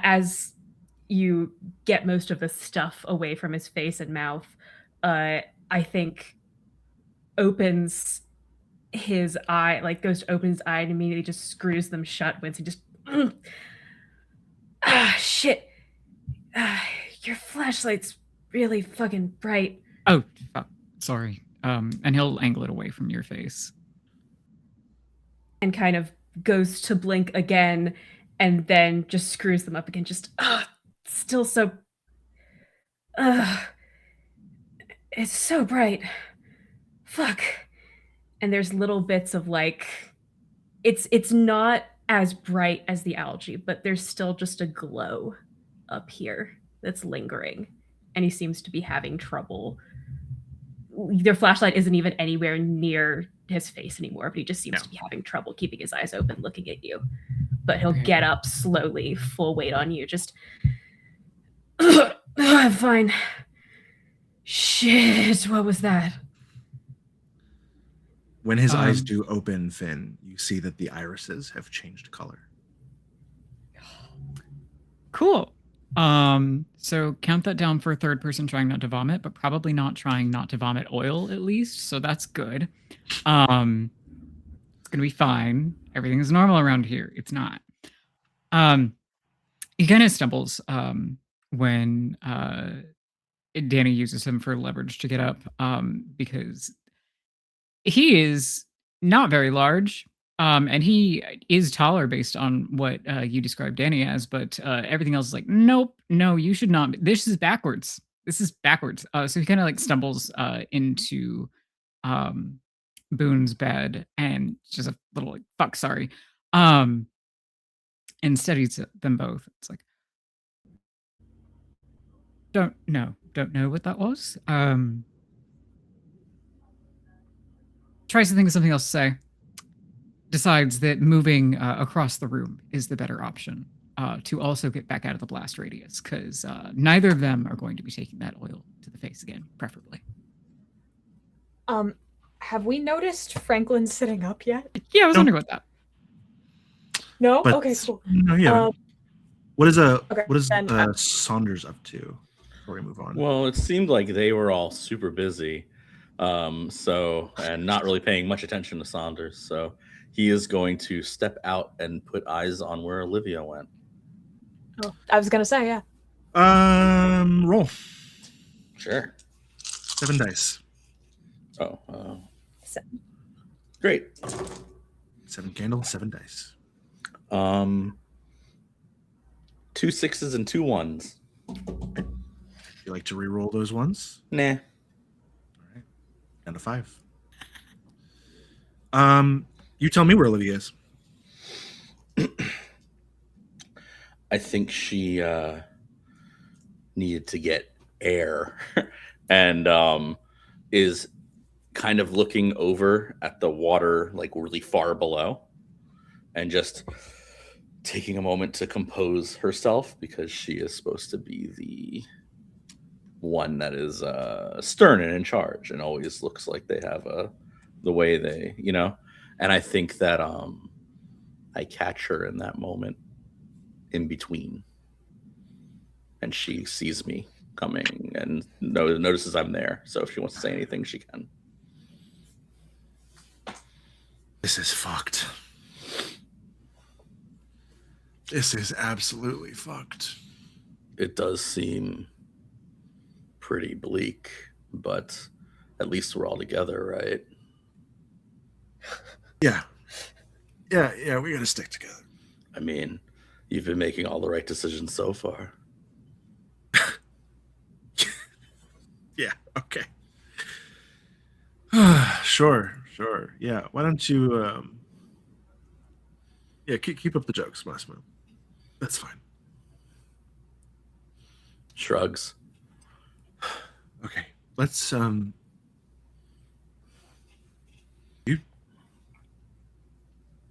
see that? What are we looking at now? She directs your attention across the water, not in the direction of Beta, but in the direction of Delta, and you see a flashing light. Yeah, that's... Wasn't Wesley talking about that earlier? Yeah, but that was here. Wasn't that here? Oh, I think that's where they thought it was, but they could have... Maybe they saw it from over there. Oh my god. Okay, we need to fucking... This place obviously isn't safe. Wesley's already taken a shard through the foot. We need to get Boone and Franklin and get moving. Let's get back inside. I will let Olivia lead the way. Okay. She'll walk you back inside. Julia, what was Wesley getting up to? Did I have something? No, yeah, I mean, other than just like continuing to try and comfort Sure. Boone, just Danny, you okay?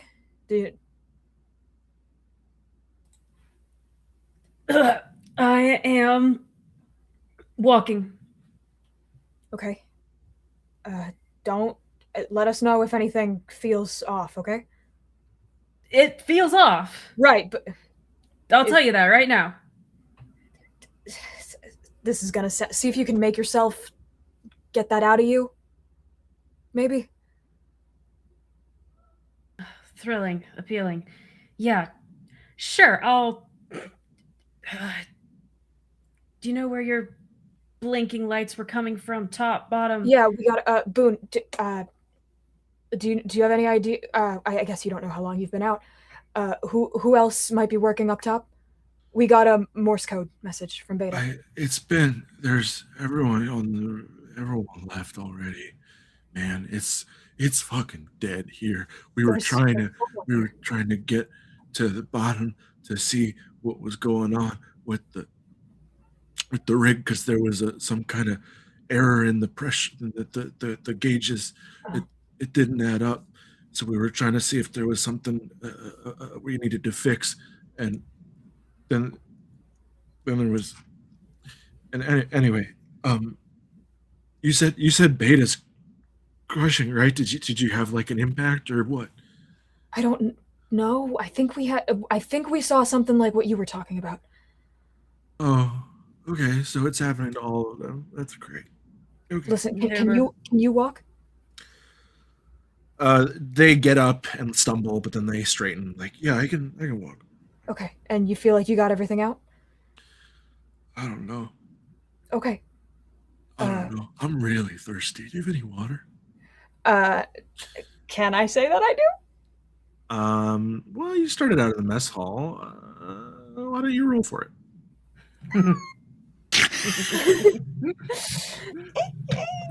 5 dice. Roll for water in the middle 5? of the ocean. So you said 5? Yeah. Okay. That was the most. What if I didn't though? Face I've ever seen. Yeah, because like this is not strictly necessary. This is just if I want to be a good friend, which I do.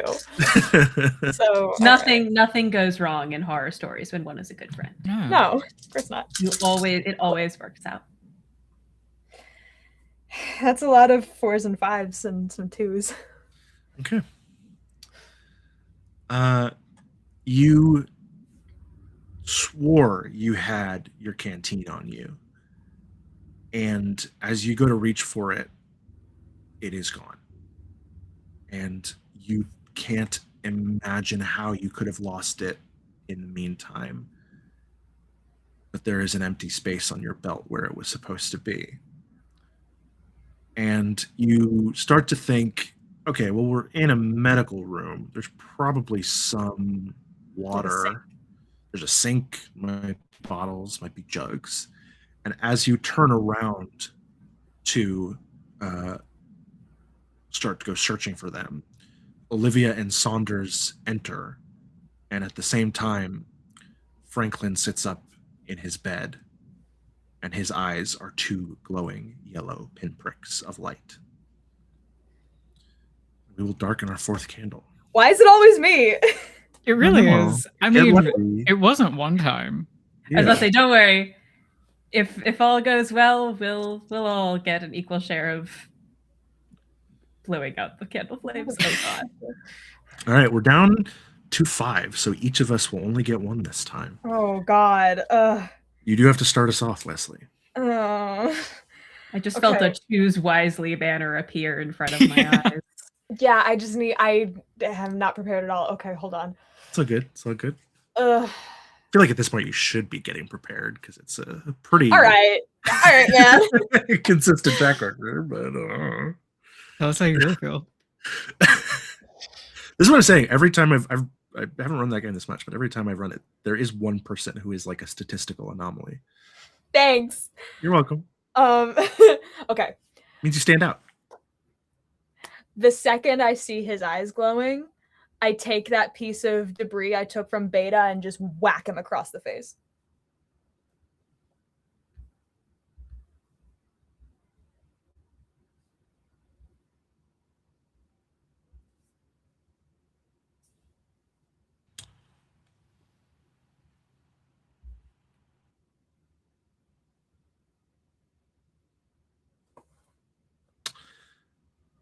Franklin's face, what remains of it, is a sloughing, distorted maw, as though his skin is beginning to hang off of his skeleton.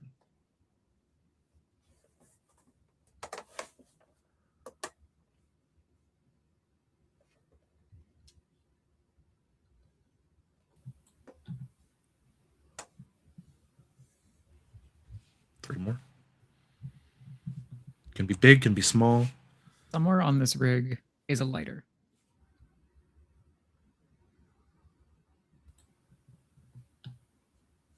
This high up in the rig, the glass and algae has latched to the walls rather than the floor, leaving them free to run. And away.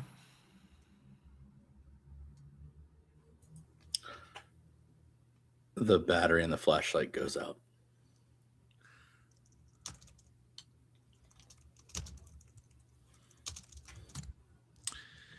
And we are alive. Isn't it nice? Oh, I forgot my line again. That's fine. Yeah, you smash Franklin across the face, and it's a good thing you said that in a truth because it means you don't have to roll for it. He like falls out. He doesn't like, he's not like instantly showing any kind of intense aggression or strength or anything. You smack him across the face and he falls over. He hits the algae and you see it starts to like creep up his arms and over his face as he hits the floor, and he starts trying to push himself up, and he is groaning, moaning. It's making kind of an unusual sound, and you realize it is a human's best approximation of whale song. I'm taking Boone and I'm moving toward the door. I just like, let's go. You ready? I think Danny also can't see without some pain, but can still see somewhat. Has not entirely. I'm envisioning almost the encroaching of lights across vision from Soma. You are able to see, but it is not pleasant the closer you get to a light source. Also, will dive for the door, and I think actually, if I'm able to, given that I am significantly stronger as discussed, with one hand still fisted in Finn's jacket, is almost hauling Finn along to like get Finn out first. Sure. Absolutely, yeah. And Finn is helping, and Finn is okay with that. Yeah, no, he would love to get the hell out of here immediately. Yeah, you're coming with me. I've decided we're going together now. Wonderful, excellent buddy system. He does not want to be alone.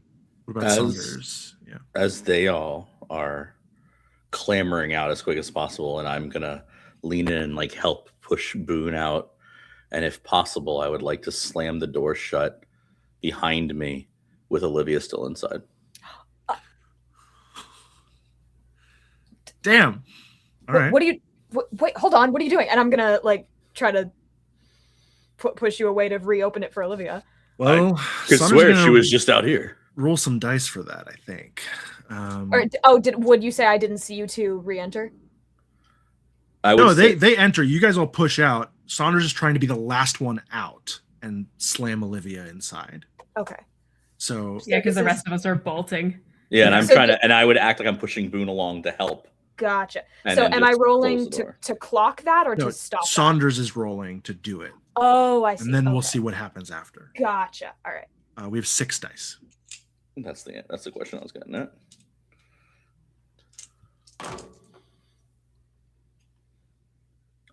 Two 6s.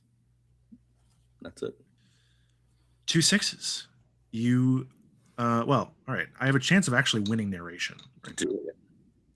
for the first time all game, and I do not. So what happens?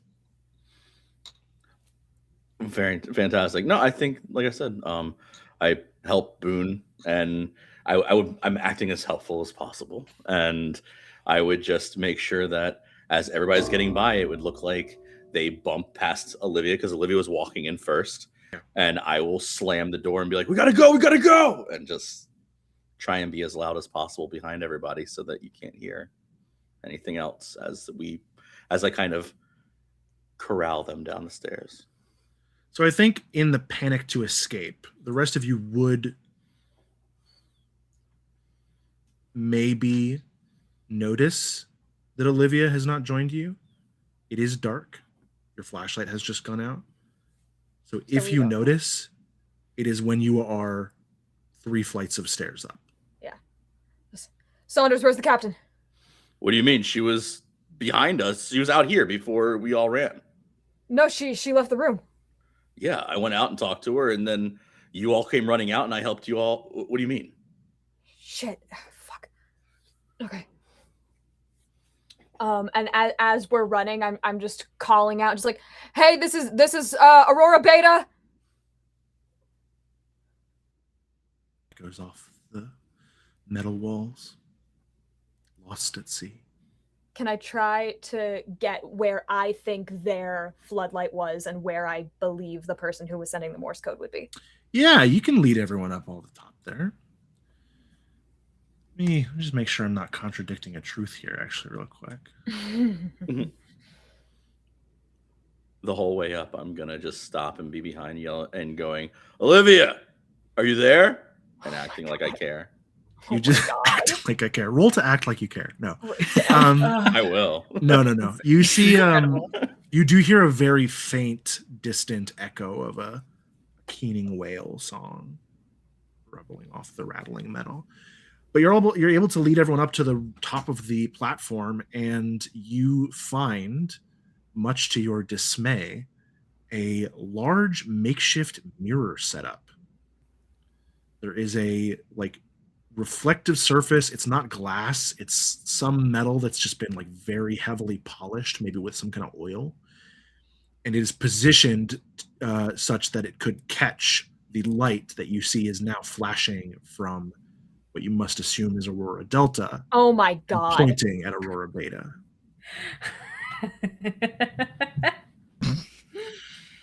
Oh. Okay. Can I take control of Alpha's floodlight? I mean, I made you roll last time, so we're gonna roll for it this time. See if it's working. 6 dice.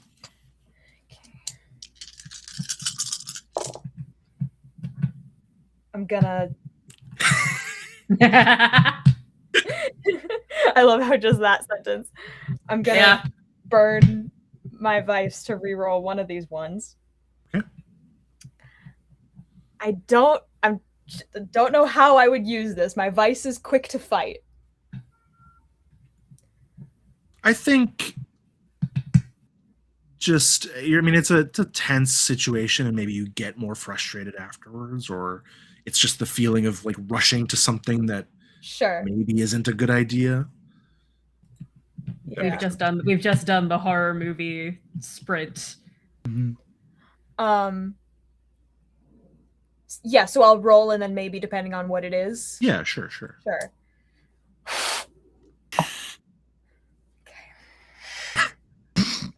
So that's a 5. So it's gonna fucking happen. So Or what? no, This is my narration. Oh yeah, I just meant for like what I do for you. Yeah. What do you? Yeah. What? Tell me what you do. I see that mirror and I realize what happened, and I just, oh god damn it, and I just like run and shove the mirror to the ground. It shatters. Take the floodlight. It doesn't work. Just screaming at this point because he doesn't know what else to do. Doesn't have the strength to break the floodlight, but just like kind of like shoves it away, and like maybe it makes some like loud noise, and just like just like so frustrated. Yeah, you see when you try the floodlight and it doesn't work. It does, like, the light comes on, but you realize it is so thickly covered in algae that it does not pass more than a meter beyond the cage. And if you even try to scrape it off before throwing it aside, just like it did before, it immediately grows over to cover the light source. And you toss the floodlight, it bounces off the lip of the platform, tumbles down, falls into the black waves. No, shit! And as it splashes into the ocean, it releases a massive bloom of bioluminescence that spreads out all underneath Alpha. And when it darkens, there are 6 pairs of glowing yellow lights in the water looking up at you. We will darken our 5th candle.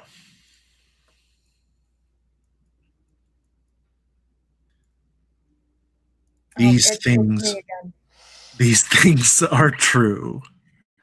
The world is dark, and Wesley has the first truth. I don't know, man.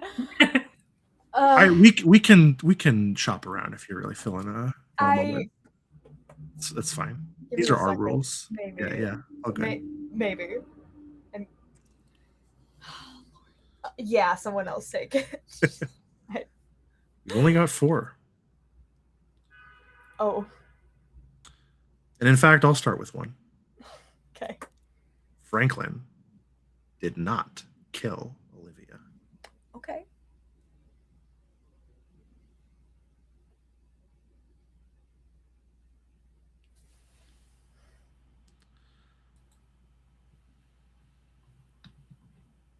3 can be big, can be small, can move us from this scene, can get us somewhere else if you want. Could get us all the way to the other platform if you really felt like it. Oh. I mean, I would be disappointed, but you could do that. It's a valid truth. We get there is a valid truth.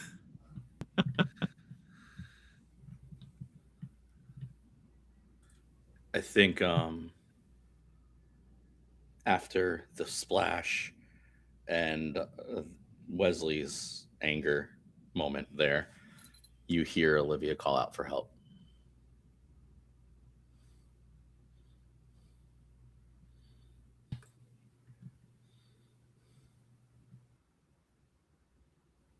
The light on the final platform has started to blink brighter and brighter.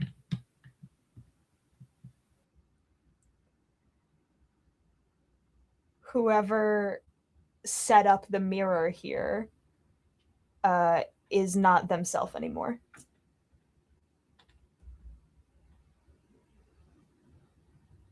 And we are alive.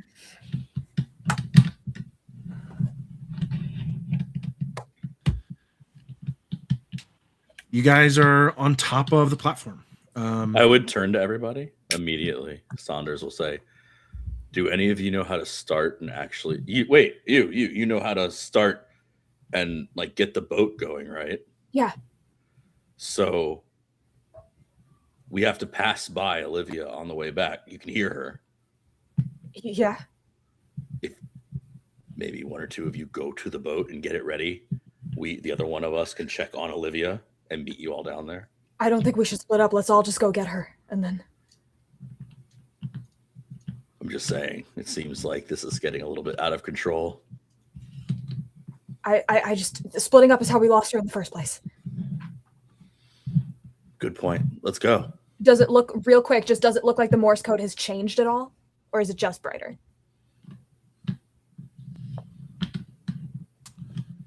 The number, the 8-digit number, has incremented by 15. I'll clock as much of that as I can and like kind of like trying to write as I go or just like memorize it as I go. But like I'm not sticking around. I'm going toward Olivia. Okay, you guys rush downward. You get back to the med bay level, and there is like that whale song sound is getting louder, and you're also hearing more frequent splashing water as something under the platform is moving in the ocean. You get back to the med bay, you see the door is still closed. There is noise like that moaning is coming from inside. Olivia? I'm over here. I'm opening it. You open it, you see that Olivia has like essentially trapped Franklin under one of the beds by shoving it over on him. She now is covered in oil. And she has some kind of, she's like holding her arm. She's literally like up on top of a cabinet, kind of crouched in the corner, holding like a metal rod off an IV stand. And you see Franklin is just in the corner, kind of under some beds, just kind of holding the door open for her. Just come on, run. She touches down and like hobbles toward you. She's like clutching her arm and clutching the thing. As she passes by Franklin, she leans over and just thwacks him again in the head with the metal bar she has. He like kind of like tries to reach out and grab her leg, but she rips herself free and topples out the door with you. Slam it again. Slams it shut. You okay? He fucking clawed up my arm. Jesus Christ. She like trying to look. She's like, there's still no light now. The flashlight's dead. She's like trying to, fucking. Don't touch it. Don't touch it. It's, God, I'm covered. Maybe don't look at it. Maybe don't look at it either. Best not to know. It's I'm gonna fucking die of an infection. Do her eyes look like Danny's? No, I'm just gonna roll a little die for myself here. No. Okay. Hey. They look worse. No, I'm just kidding. I swear to God. No, they look. I mean, it's kind of hard to tell because you don't have any good light sources right now. They're not actively glowing. All right. We gotta get to Delta. I'm sorry. I was wrong, Delta. We came all the way fucking here. it was coming from Delta. Someone set up a mirror and was reflecting it back to us. A mirror? Who would set up a fucking mirror? I couldn't find anyone. I'm sorry. It's not you. I'm just pissed at whoever the fuck was running this goddamn. Where the fuck is Captain Avery? I just gotta. They were trying to help. I'm going to clean that guy's clock if I ever see him again. Okay. Boone, do you know where Avery might be? Avery? No, Avery was on the last ship out of the field. Okay. I don't think Avery's coming back. Okay. That all right. We're gonna get to Delta and we're gonna get to the bottom of this. What's the plan? Lifeboats. Dan, as we're moving, Danny has still, I think, not let go of Finn unless Finn you're trying to. Nope, he can be a safety blanket. And pulls out the flare from the med bay and will palm it into your hand. Just new light source, upgrade, flare, not flashlight. Good luck. Sure, yeah, one use, I guess. I was gonna say, I have a question. How is that an upgrade? If they Well, drop the flashlight Firepower. and I scoop it, Yeah, you can pick it up. great. And is just kind of coughing a little bit, but trying to keep it down, not taking Wesley's advice about trying to deal with that. Oh, you'd be fun in a zombie apocalypse. Yeah, we fine, do you can handle it. Just push I'm through, it's fine. I'm gonna throw this out there so I don't forget. You all can keep me honest. We have an incentive donation. Oh. So we have our lingering shuffle for Way, if that ever comes up for you, but we've just gotten Finn has earned a flicker of mercy. I love mercy. That's my favorite thing. Yay. The next time you roll,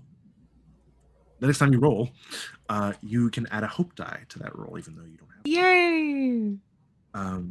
Keep that in mind. Remind me if I forget. Keep that propped up by the rest of them so I don't forget. Yeah. Great. So you swap out flare, flashlight, pick it up, start running for the lifeboats. Boone and Captain Olivia are the slowest, but they are keeping up with you. I'm probably also, there's a fucking hole in my foot. I'm probably not going as fast Yeah, as I that's want to either. also limping. Yeah, because you didn't take my devil's bargain. Yeah, I think I would let Saunders lead the way, actually.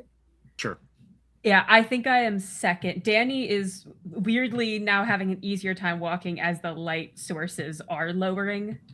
The darker it gets, it's a little bit better. So I'm right behind. I think I'm starting to shadow Saunders. And I will finally let go of Finn and shadow Saunders a little bit. You don't say. I don't really want Saunders to get too far away. I think that if you were to follow Saunders, he walks through the darkness of all this without any light source in front of him, and is so meticulous about how I move that it's almost like I've been here and done all this before. Oh my god. Which could mean nothing. Which could mean nothing. Right. It's just there's such confidence to every step that it's. Would I clock that as strange? It would feel very, very weird considering how slow and like how slow and like extra he has been throughout everybody knowing him. Now that this is this should be massively stressful, it almost feels like he is having fun. In a way, no, go for it. In a way that he's hoping no one else will notice, I'm going to be holding Boone's hand, and it's as much for myself as it is for them. Just like squeezing. Hey Saunders,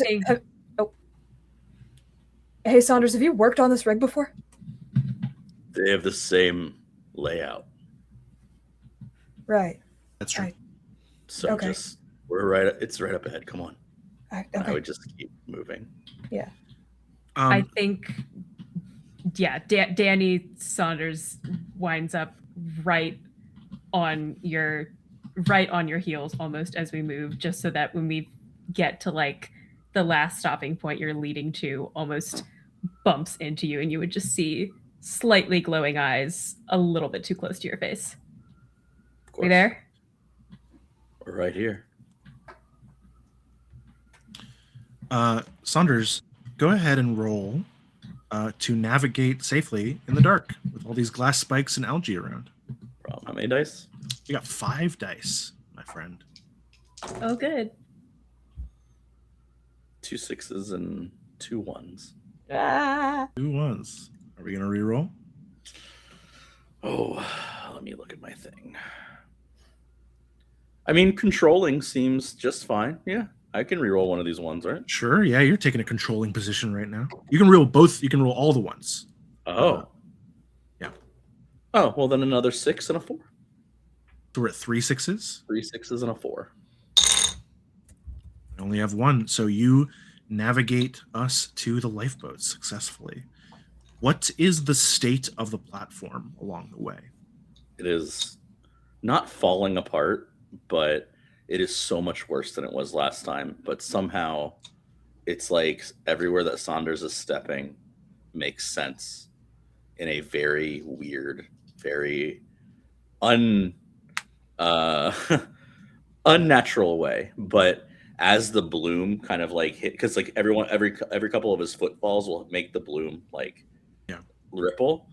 It's almost like you can see the knives around that, and anybody who is paying attention to details would realize that Saunders has this way of, it's not that he can see in the dark, but he is very used to low vision. And so it's like almost like the glint of each of the shards. He's just avoiding them. You make it to the lifeboats. You are able to pile in and winch it down. And as soon as you get past the catwalks and the supports of the platform and there's nothing below you but open water, you see those pinpricks of yellow light in the waves, just kind of gently bobbing up and down. And as you touch down on the surface and start to motor, they seem to part for you. They just turn and continue facing your lifeboat as you rush away from the platform.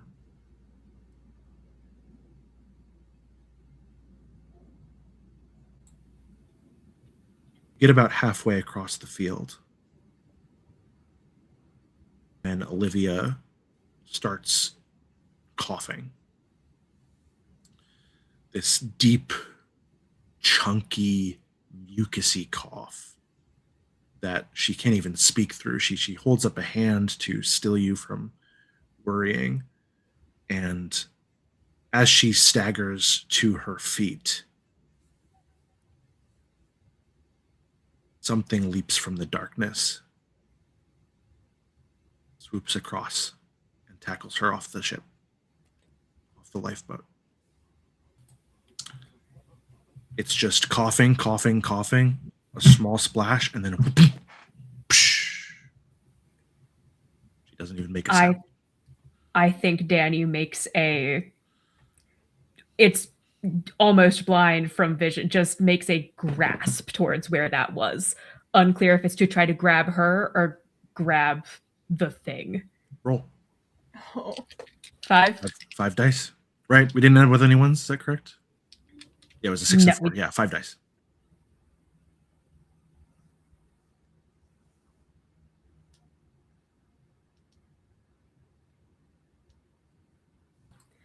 Three 6s, no 1s. Ooh, okay. We needed this. See if I can. All right. You tell me what happens. Why do your dice sound like poker chips? I don't know. They're just regular dice. I'm rolling them in a ceramic tray. Oh, that'll the do ceramic it. that'll do it. Okay. It's a very satisfying noise. Yeah, it's nice. Yeah. Okay, that does make sense. I was beautiful sound effect. I'm just flipping a bunch of Ooh. poker chips and just making up random numbers based on what colors are there. Yeah. You're just saying anything. It's fun. Ooh. Oh, this is a really interesting dilemma. I think Danny was at the back of the ship where the winch was and was leaning over a little too far, staring back at those pinpricks that we passed through. And as this movement passes through, I think everybody can see it is, again, it's strangely strong. It's a little too strong like it was before, but also now strangely fast, is that Danny whips around and grabs at like Olivia's leg, pulling her back. No, doesn't. It's unclear if that's necessarily going to, I think, just redirect both Olivia and this thing and throws them like they hit the other side of the boat up where Wesley is. Both Olivia and whatever creature have both been now just like tossed into the midst of us, which is good in some ways because she's still on the boat and now we can see what it is.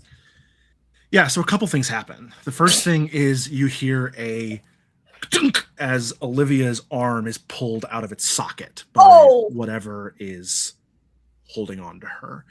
Somehow you muster the strength to swing them around into the ship, into the boat. It's not a ship. I keep calling it a ship. It's very tiny, not shipworthy. Yeah, same energy as yanking the winch before. It's like batting. Yeah. Slam them into the boat, which does like rocket severely. All of you are like thrown off balance. Once again, Finn, for the second time tonight, you're like, like clutch on the flare so it doesn't go flying overboard. Saunders, even you, like your stoic demeanor is momentarily disturbed by the thought of going into that black water. And you all stay on board, but you're all like unbalanced, tipping over. Boone is like staggering, maybe even falls over. And yeah, there is now a shape that is like over, like clutching onto the side of the raft as one would if you were like pulling them out of the water, having landed there from this forceful redirection. You don't have any light right now, so only Danny can barely make out a thick, bulbous head, large muscular arms and torso, and glinting claws at the end of each of them.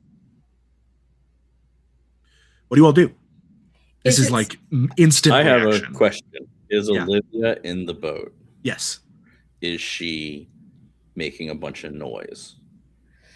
She's probably not wailing, but I think she is like wailing. Anyway, sorry. I mean, her arm got dislocated. She's severely groaning, but she's doing it through gritted teeth. It's like as much from not wanting to make noise as like all the wind has been knocked out of her. Is she missing a piece of herself, or is her arm just still there, just disconnected? It's dark. It's not easy to tell. Instant snap reaction. Oh no, yeah, this is fun. Whatever heavy thing is near me, which may not be advisable, we're on a small boat, just picking it up and trying to hit the claws. Okay. Julia, you were going to say something. I was going to ask, is it holding on to her with the claws, or like, is she like in its mouth, or can I tell? I think the way that they've landed, they're like separate. Olivia is now in the center of the boat, and the thing is like on the side. It might be about to come in. It might be about to leave. Like, then if I see that Danny is going to attack the thing, I'm going to just like try and like grab Olivia and just pull her like closer to me and try to like help her as best I can. What's Finn doing? So I was thinking, would the rig be more likely to have a flare that you have to manually light, or like a flare gun? There certainly would be a flare gun, but what was said was that there was a flare, so it's one of those pop type things. Then he is kind of stumbling back to where Danny was near the end of the far end of the boat, and just holding that very, very tightly, waiting to see if they need waiting. Okay. And Saunders, what are you doing? As Finn stumbles or moves backwards, Saunders is going to kind of reach up, and I've gotten down lower than, because it's a raft, so yeah, I have gotten myself low, and I'm going to attempt to just pull Finn like lower. Yeah, and sure. You'll hear me just say, "Don't stand up. You just saw what happens." That's an excellent point. I love how Saunders is so like cut and run anyone who is not these four people. Finn's good. Olivia, shut her in there with the monster. And to add to that, if Finn would like, this would probably be the first time you've gotten a very good look at Saunders up close. Yeah, the horror of like sudden realization is setting in. Great. Oh. Yeah, you're barely seeing off the distant glinting green and red, but you suddenly get, it's almost like it almost comes to you easier this way, because with such low detail, the face looks more like a forensic sketch. Yeah. Danny, why don't you go ahead and roll to smash the creature with the rod that Olivia dropped? Nice. Okay, 5. 5 dice still.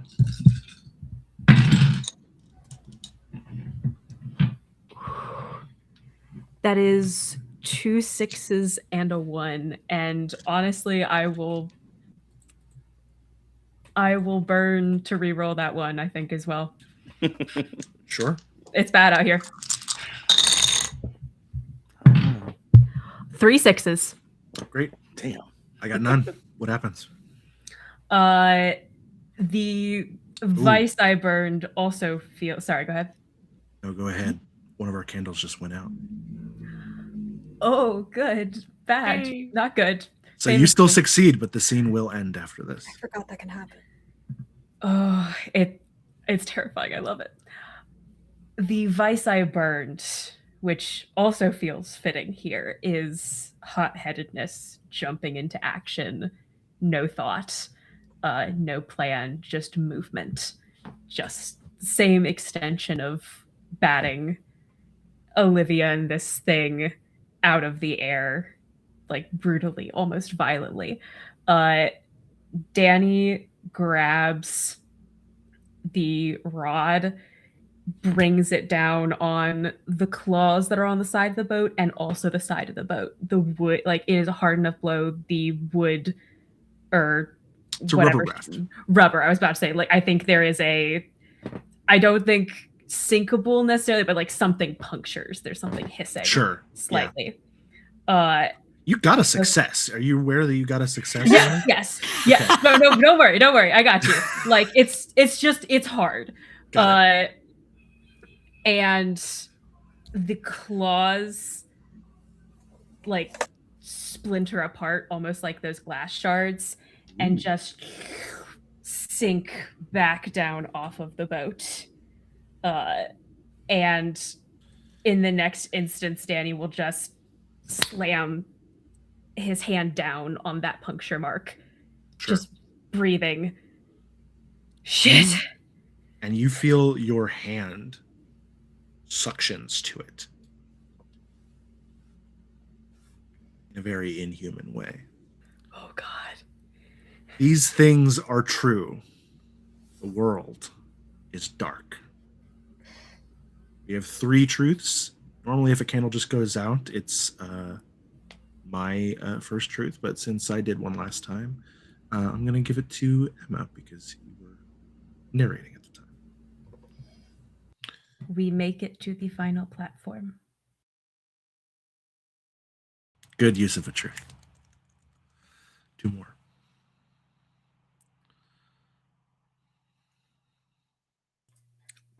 I will happily go and take one of these if nobody else wants to. Yeah, go for it. It heavily sets into Finn who I am. See, the one go that ahead. I had prepared was covered by that. I was like, damn it. Should I explain, or do Yeah, you go. want to? Okay, I was gonna say let you make it. up Whatever if you want to do, I'm happy with. It's fine. Saunders' last name is actually his first, and Massimo is a serial killer that has disappeared 2 or 3 years ago. Woo! Vert, do you want to do a different one? Or If you're feeling inspired, go for it. I don't know if I am is the thing. Like, I could have one. I sort of have one. We got more chances after. I don't know. Do you have one? Or Not off the top of my head. I think I got to then. Oh, this feels bad. Do it, ruin us. Olivia's not gonna make it. Oh, And We we are are alive. Asterisk. yeah. You guys make it to the final platform. You are able to find a cable and winch yourself up to the lifeboat docks. This one is similarly covered in algae, though not as much. It is much less severe. It seems like it's only starting to cover the platform. As you get up onto the catwalks, you hear a the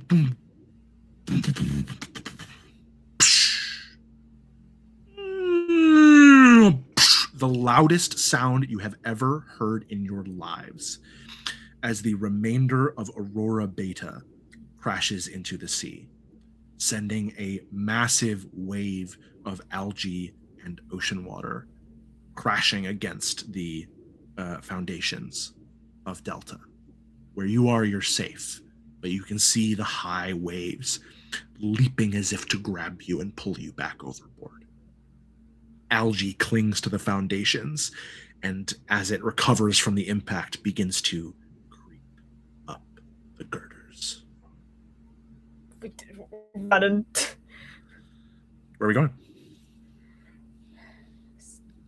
I mean, only thing I see is the fucking floodlights, but that was a dead end last time. Third time's the charm. Hey, Captain? It's gonna hurt like a bitch, but do you want me to try to put your arm back? There's no response. Is she, like, are we all standing, or is she... She has not gotten out of the lifeboat. Olivia? Can I try to, like, shake her? Roll. How many dice now? Got 4 dice. 4? Okay. Ow. No, not that one.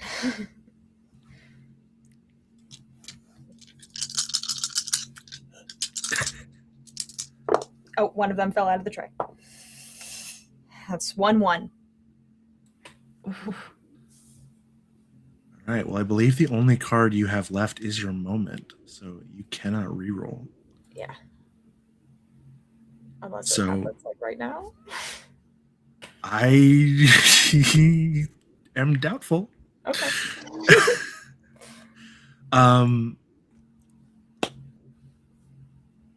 You perhaps too clouded by that hope. Someone will need you for more than what you can do for them, hoping you can show it to others. Captain Olivia has been good to you. As soon as you touch her, you feel her skin is clammy and hard. No. There are ridges like scales. Her eyes open and glow yellow. She spews another projectile black oil vomit in your face. Can I, like... Sure, you saw it coming once, so you can prevent it maybe from getting in your mouth. But now she is going to be coming for you. Darken a candle. Oh, God. These things are true. The world is dark. It is you again, but... I had one right after we finished the last round, and I thought to myself, oh, that's a good one, and now I've forgotten what it is. Oh my God. This is so Stuff fun. changes quickly. Yeah, I don't even... Oh, fuck, what was it? It was good. It was, like, helpful, too. God damn it. Oh, yeah, but now I feel like I need to get out of this. There's one other truth. We got 2 truths to say here. Yeah. So maybe one of your friends can help. I have an idea that could help or could make it worse. Good. Then impossible to say. The numbers are going to be our way out of here. That's bold thing to say in 10 candles, but that's whether or not we figure that out is a whole other fucking thing. Sure, that's fair. I mean, death is a way out, technically. All right, man. Someone plays Dead by Daylight. Do your truth that helps me. Yeah, what do we got? We tipped the lifeboat over with Olivia still in it. And we are alive. Olivia goes toppling over into the black water, and her eyes are just fixated on you as she falls. Until the waves take her. Stumble back and just put a hand on Finn, just like, oh my God, thank you. And they weren't doing anything from the water, so it's our best bet, I guess. And Wes is gonna start crying. You guys hear a shout from somewhere up on the platform. Someone calls, "What the fuck's going on down there? Hello? Are you... Who the fuck is it? Wesley Murdoch, Aurora Beta. Beta? I thought everyone on Beta was... Come up, come to the roof. If possible, during them tipping over the thing, Saunders has already faded away and started making his way upstairs. Sure. Great. Danny has put one hand back on Finn's shoulder once climbing out, put one like almost grabbed, not aggressively, I think this time, but almost when Wesley kind of started to sway and cry, like one hand on the collar just to keep him from getting any closer to the water, and will like turn to account for Saunders as well and just visibly start. Where the fuck did Saunders go? So I think that because both Wesley and Danny were touching Finn, it does not take much effort at all to feel his pulse going like a rabbit through his skin. And he grabs both of your arms and just, we need to stay the fuck away from him. Why? He is, he's killed a lot of people. There was a whole news cycle about it a few years back, and then he went missing, and I am beginning to think that what happened to Franklin was not an accident. It wasn't, but he had nothing to do with it. You don't know that. I do. I'm gonna take Boone's hand again, and we need to get up there before he does. You notice Boone's hand is also starting to get clammy and hard. No, Boone! What? I'm here. Show me your hand. Mm-hmm. Does it look... Kind of dark. It's hard to say. Could just be a lot of calluses, you know? Could be your hands. Boone, do you feel okay right now? No, I don't fucking feel okay. I don't know. You know what I fucking mean. I'm the same. Yeah, I'm the same. Can we just fucking go, please? You promise. Yeah, I fucking promise. And if something like that, you'll tell us. Fucking what? I tried to do. I don't fucking know. I have no Promise you'll idea. try to tell me. Okay, I promise I will try to tell you if I don't start. wanna fucking leave you. Okay, Jesus. I don't want you to leave me either. Please don't leave me. Are you Okay. considering leaving me? I don't know anymore. Just go. Let's go. Okay. I'm sorry. I'm sorry. And I am gonna just like for a second just like kind of like press my forehead to theirs and just like take a breath and run up. Yeah, Boone will clutch your head when you touch there, and you do feel thin ridges on the sides of your head. But they press their forehead to yours, and they look at you and they say, "You're a good guy, Wesley. You're a good guy. I'm sorry this is happening to you. You don't deserve this. You know, if we were like not here, I would have just. You're like a good guy, man." Thank you. You too. Would you like to try rolling for your moment of hope, Wesley? Oh fuck. Okay. Yeah. It's really 4 dice. We're at 3. We're at 3. Fuck. Okay. 1 6. Congrats! Oh We my god, found this hope. has Yeah. never happened to me before We Fuck found yeah. hope. in this You get, game. Yeah. this brief moment of connection. You may take your hope die for the rest of the game, however Oh my long God. that is. So that means I Heck always yeah. have 1 extra? You have 1 extra, which succeeds on a 5 or 6. Oh my god. Yes. Yeah, I'll just thank you and just hug them. They give you a hug, and you all race up after Saunders. Finn, you're still clutching that flare. Or you haven't turned it on yet? Correct. Okay. Saunders, you head up first. You get up to the top, and you see that someone has constructed like a miniature fort here out of cases and boxes and rigging and metal bars. There's like a small cage, almost like a Faraday cage, inside of which they have set up a radio transceiver, and they are furiously they have a floodlight. You see that they, like, as you go up, there's a figure who is like switching the floodlight on and off to create that same Morse code signal, and then they turn and they go to the radio and they start like tapping out Morse code on it, and they turn back. You see like a middle-aged-ish man with like a thick beard and scraggly kind of unkempt hair. And unfortunately,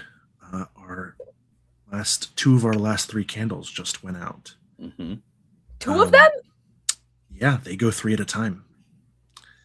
So the rest of you clamber up to the top, and we will skip over the final truth. Oh my god. Oh boy. This thing is true. The world is dark, and we are alive. This is the last stand. Play continues normally, but unsuccessful conflicts do not result in a darkened candle. They result in your character's death. You all arrive at the top of the platform. And as you're running up, the algae is chasing you.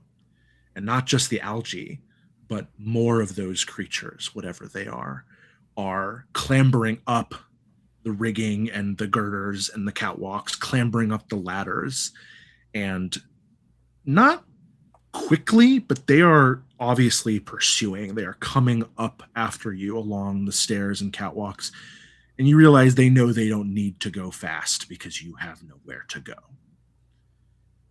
And the waters are getting choppier and thicker, and all of you are beginning to feel colder and colder. We do as we get to the top. So there are things chasing them behind me. They're not chasing. They're like the algae is creeping along after them, and there are just some of those creatures just kind of walking along. They're biding their time. Right. They're not rushed. No, I'm not in a rush either. Go ahead.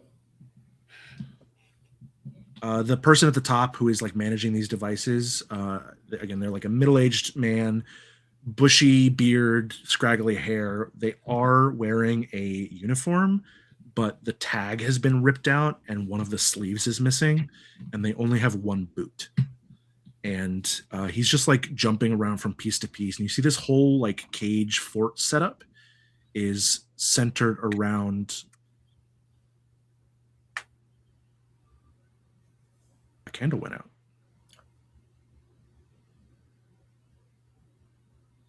Centered around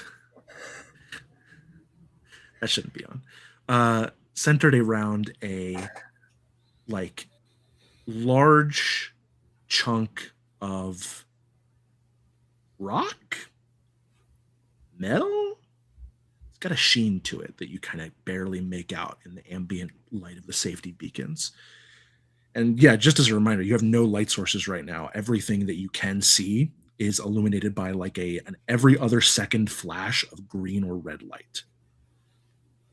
And this guy is just like running around between these things, and he is muttering under his breath. He doesn't really acknowledge you when you come up. He's just like messing with the radio, messing with the floodlight. He goes and checks on this lump of stone that's like propped up in the center. He's got like cords and stuff attached to it somehow.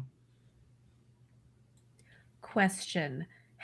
Do we all make it up? And if so, do we see Saunders up there? Yeah, you do. Question for everyone.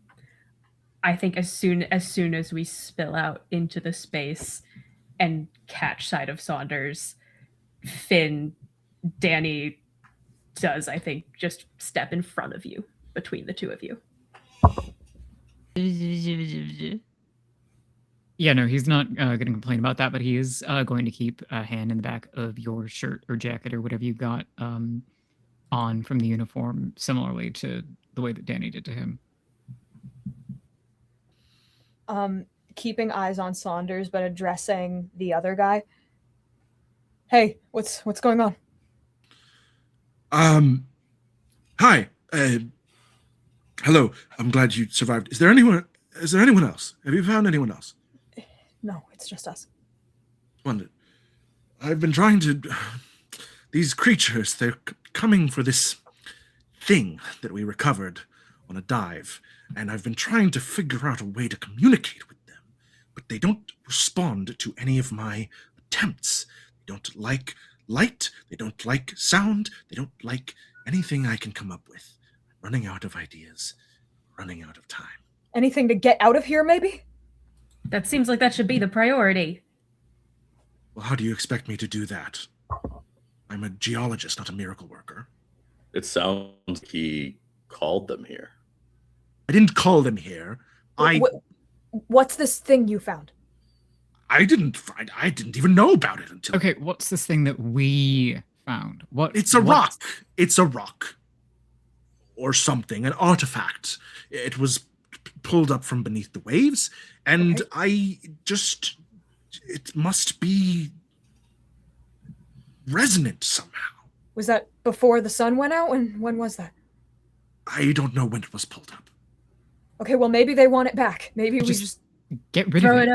Throw it over. That's what they want. No, we can't. Then we have no defense. This is our only chance of establishing some kind of result of an outcome. I think we're past the point of first contact. Well, if we're the only survivors, then forgive me, but I would like to attempt to make sure that we survive. Who the fuck are you, man? He looks kind of at you, and you do like, you don't recognize him, and none of you recognize him, and it's possible that he like is telling the truth. These are big rigs, you know, you don't know everyone on them. Could be someone who just flew in for a kind of analysis, but he is wearing that like torn uniform, and he's like all unkempt. He's like, my name is Eric. Thank you. I'm a professor of geology at Johns Hopkins, and I am here to study the strange artifacts they say it could be Atlantis. You're joking. I don't. You realize that this guy has gone full bonkers. Yeah. Would anybody stop me from walking closer to him? Well, I'm not getting near you. That's good. Yeah, I'm going to stop you if you walk closer to us. This guy's talking about Atlantis. Cool, great. Yeah. Saunders, look, maybe you're right. Atlantis is very interesting. I'm taking steps closer as I am saying. He doesn't seem to mind. He's just going by stuff. I'll say, so this is the thing that's supposed to help us talk to him. I'm now next. I'm between him and this fucking rock. Yeah, you see, he's like attached, kind of like cords and electroreceptors to it. How big is it? It's like head sized. Okay. On my sheet, one of the things that I did take was I have a chef knife that has a large black stone backing to it that I use to smooth out everything, and I will use this to heftily take one good swing at his neck and then hopefully throw him to the beasts below. Throw him. Okay, roll. You have one die. Sure. One dice it is. And it is a 6. And I will happily go ahead and turn this Maybe straight the serial killer's cool, actually. Guys. Yeah, these dice love murder. Wow, and I got don't. me. Oh wait, hold on. No, I need to roll a lot more. Sorry. roll way more. Come on, do this. What are the poker chips opinions on this? I do have a 6. So, you stab him through the neck or slash him across the neck and just grab him by the shoulder and throw. He goes off. Doesn't even really say anything. He just kind of like as he stumbles away. Just like Atlantis. He does grip your arm as he goes toppling off the side and pulls you down with him. You don't fall all the way in. He's not strong enough. He wasn't ready enough to pull you into the ocean. But you do, he has enough leverage to pull you down, slamming your head on the corner of the platform here. And you are like hanging halfway off the side. Like you were lying down parallel to the edge with one arm dangling over. You look down and you see the man just falls into the ocean. Creatures all around the platform now. There must be dozens of them, maybe hundreds. You see all these pairs of yellow eyes. Looking down. And then just back up at you. And they keep coming.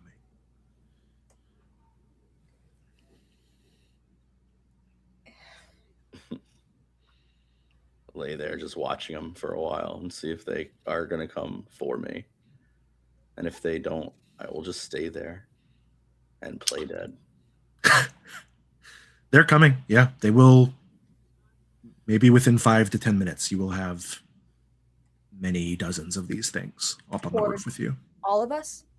Yeah, they're just like all around the platform. They're just all climbing up, taking stairs, taking ladders. Like they're just slowly making their way up to the top.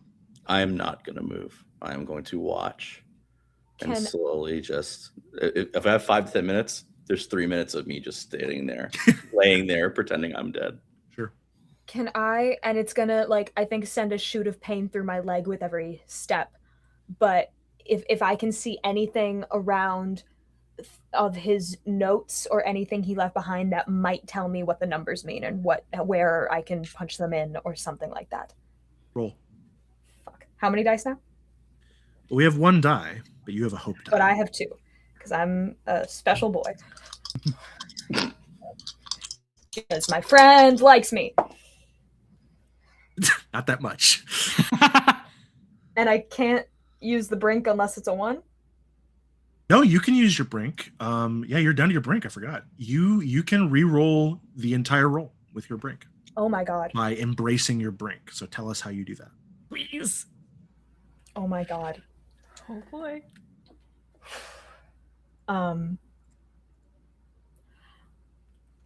I look at Finn. Franklin's my fault. I saw him throw something into the water and it hit something. I think it was one of these things. And I thought he hurt them, so they must want him. And I thought if I helped them, they wouldn't hurt me. You. I'm sorry. I look at Saunders, who I think is dead. Boone, I don't know if I'm any better than this guy. Boone is just looking at the mass of creatures arriving, and their face turns toward you, and you see that their jaw is beginning to slacken. No, please. And they're just like, "You're a good guy, Wesley." I'll believe it if you do. Black bile.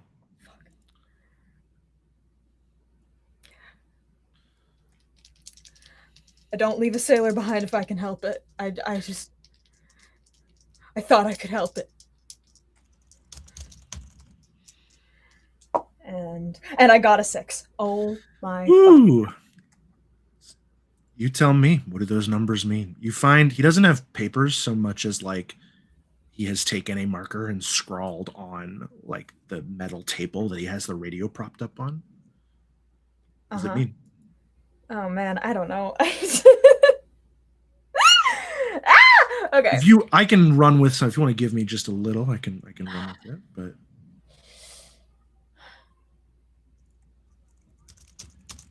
But this is where my lack of knowledge of this field becomes a problem. If you want, I can give you a fun idea. there's no telling that guy was even working in his field. So. Yeah, true. Yeah, wait, what you got? That's the frequencies that he was hearing voices at. I love that. Okay. Danny, do you still have that mic from earlier? I think so. We'll go start Roll. rooting around. Roll. Hell yeah. Oh, I just realized it was a 6 and a 5, so that was 2 successes. Oh yeah, I should have rolled to control as well. Actually, let me do that real quick.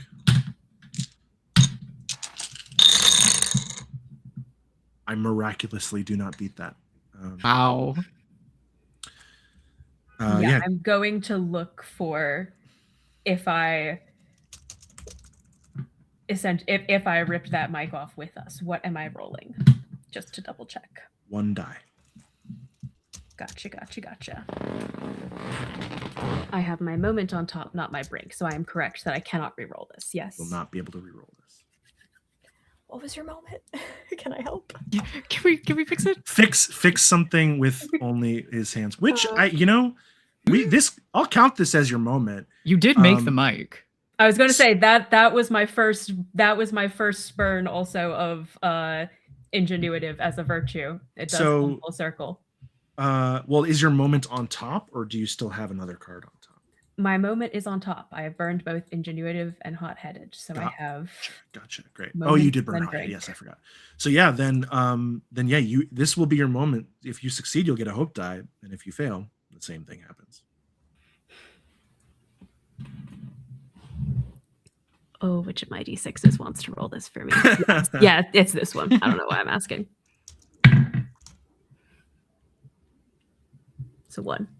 If I was gonna say, if it's a failure, could this be my moment? Yeah, that certainly seems plausible to me, given what your moment is. Could you read Okay. that out for us? Yes. I love that. My moment is I will find hope in someone else's hopelessness. Yeah. Oh. And good. So you will resolve that in a moment, because what you see is, Danny, you root around in your bags and you produce the slapshod electronics that you'd wired together earlier. You hand it to Wesley, and as you take it, Wesley, you hear this, and you look down and you see that Danny has entangled himself in one of the cables that man was connecting up here. And as you both look down, you have only a moment to realize what is about to happen before Danny is slammed into the ground, chin first, and dragged over the edge. There's just looks up at you and just, oh shit, and over. And one of those creatures crawls up the side.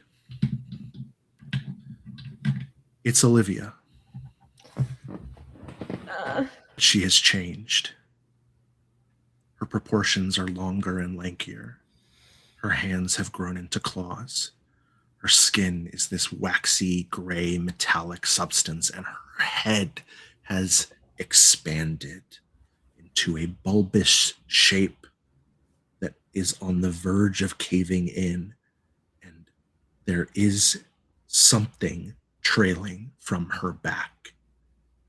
And it almost makes you think of a diving suit. If something tried to make itself look like one and didn't know there was supposed to be someone inside. I'm going to rush over to whatever machinery is here. I'm hoping there is some other microphone. Second time I'm referencing A Quiet Place tonight. I would like to, knowing what frequencies they have been communicating at, up that and cause a feedback loop to try and repel things. Everyone cover your ears. We'll circle back around to that. Okay. Saunders, go ahead and roll 1 die as you witness this moment of hopelessness. It's 5. You see Danny get ripped over the edge, and it is almost comical. And you watch the light fade from Wesley's eyes. You see Boone has collapsed on the floor and is shaking and bubbling with black bile. You see Finn just clutching the flare. And there is something about it that is just so funny. And there's a single that comes out of your chest. And that moment, that movement, shakes you off the side. Finn, what are you doing while that's happening?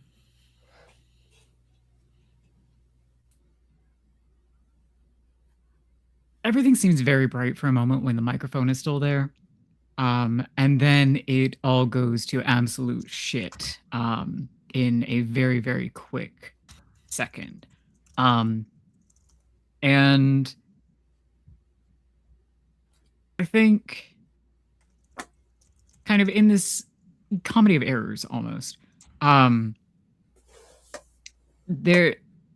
Saunders hadn't fallen off the side, Finn was thinking to do something drastic, and now it's just him and Wesley and Boone and Olivia crawling up the side, and he looks at Wesley with just so much despair and says, unless you find something else, we're not gonna get out of here. without at least trying to get rid of this fucking rock. You got a flare. Fuck.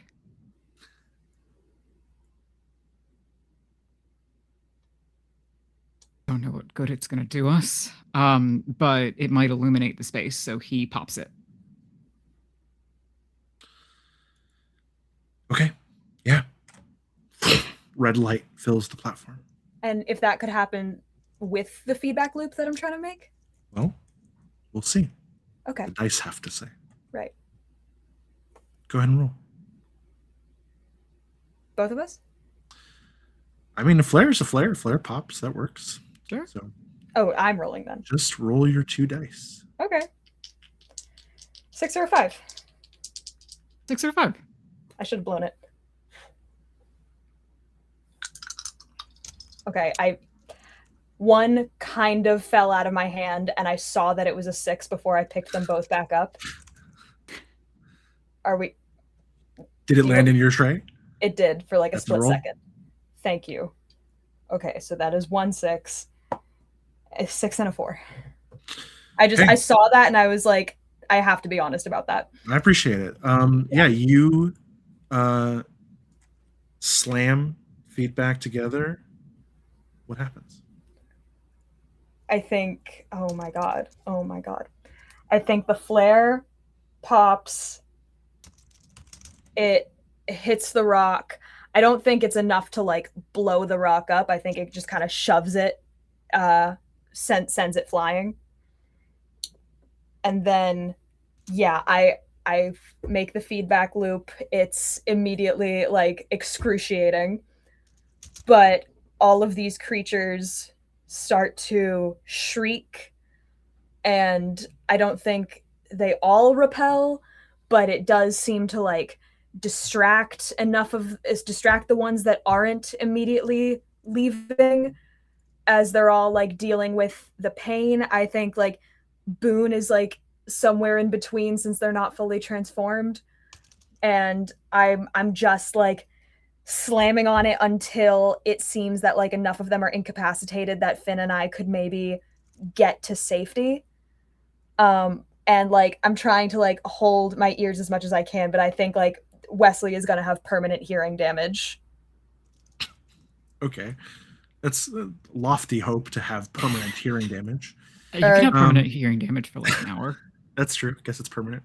I don't know how shit works, man. I don't know. I just mean looking to the future. But, I have a theater degree. Yeah, no.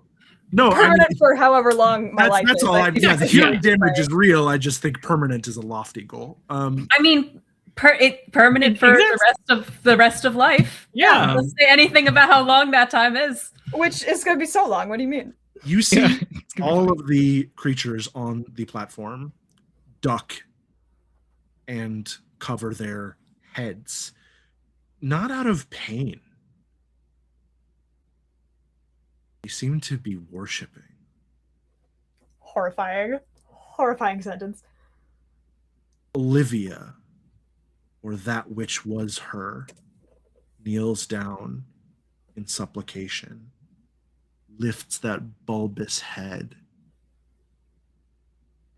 moans a wail song.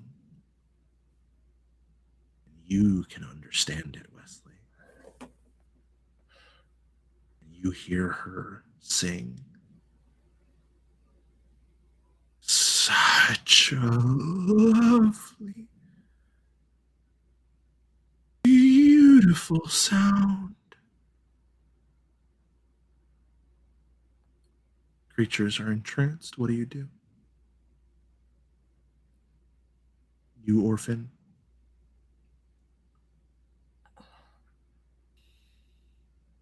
Where do we even go from here? I don't know. I think I'm holding them. If you want to run, I'm not gonna get anywhere on my own, and if you want to just get away from here, I can meet you downstairs, maybe. I'll turn to Olivia. Hey, you let him run. You won't touch him, right? if I keep this going. Beautiful. Finn, you just hear the whale keening. Yeah. Do you hear something? Yeah, they're talking to me. I might be done. Finn kind of like scrubs his hands over his face and wrenches that little hair tie free, and his hair just falls everywhere, and he looks appropriately disastrous. Look, you did some really fucked up shit to Franklin, but we shouldn't leave each other behind either. Whatever happens, happens. I can throw this rock in the ocean. I can try to knock it off the ledge, but You do what you think is best, but Sailor goes down with the ship. fuck. I think I've got him at bay. He glances between Wesley and Boone and like vaguely Olivia, but at the established friendship there, and doesn't really want to go off alone, not only for Wesley's sake, but for his own.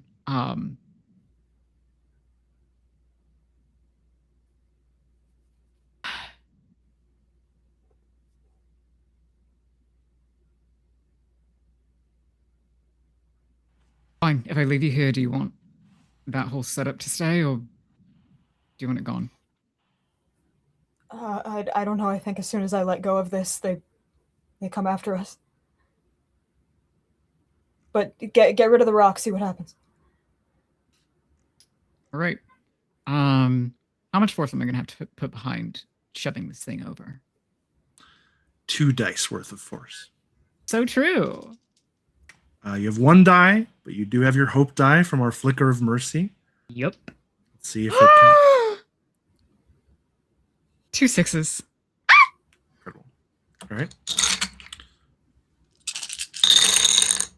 Ah. I have 3. You shove it over. I mean, it's a heavy rock, but it's just ultimately a rock. Topples off the little pedestal. You hits the ground with a clang. Force it over the side, and it goes and topples into the water. You see 1 or 2 of the creatures down at that level. Watch it go. And they return to looking up and listening to the beautiful sound. It's as if they didn't care about it at all. I'm gonna stop the feedback just for a second. I'm gonna look at Olivia. Just, you want it back, you leave.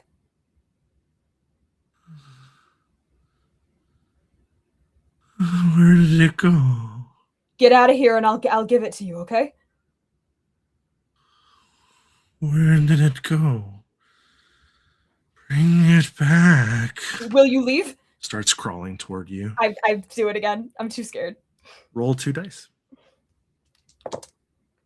1 5. Is it on the hope die? Yes. Okay. She kind of collapses again in supplication, but this time she is like at your feet. You know that if you let go again, she is going to get you. Finn, go downstairs, please.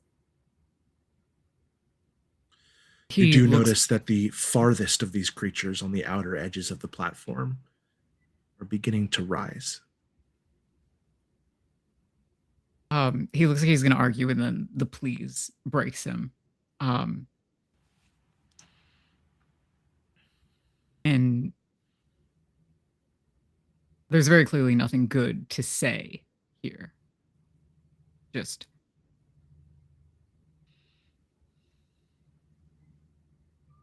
good luck, I guess.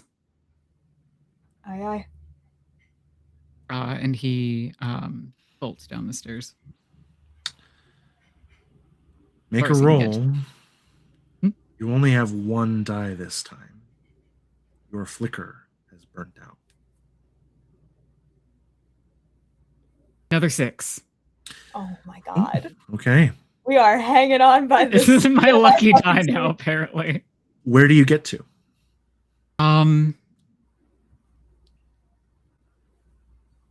think the algae was creeping after them at a steady clip, but like slowly enough. I think whatever it's crept up until whatever's one floor above the med bay. And there's no solid door to close. He gets to this rig's mess hall. You get to the mess hall and you open the doors. And it is packed like a can of sardines. And all of them swaying gently in the beautiful music turn to look at you. Leslie, what are you doing? I'm still doing the feedback and it's becoming like excruciating. My ears are ringing and I can't even tell the difference between the fucking tinnitus and the frequency. It's starting to sound like music to you.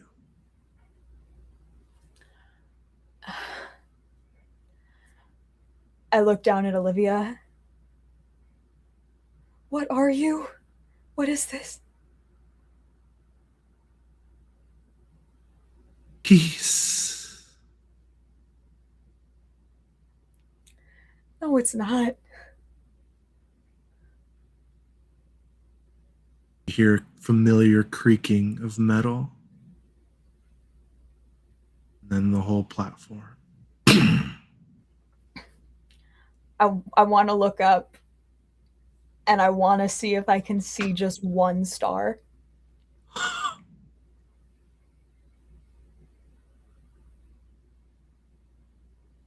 Roll 2 dice to hold on. This fucking sucks, dude. 1.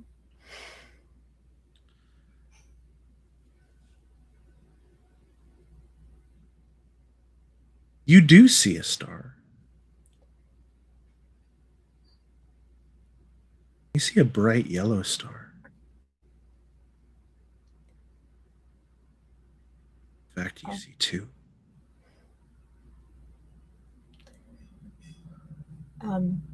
Something very large is coming down from above. Tears streaming down his face, blood starting to trickle out of his nose. I'm gonna stop the loop. I don't want them to have their peace.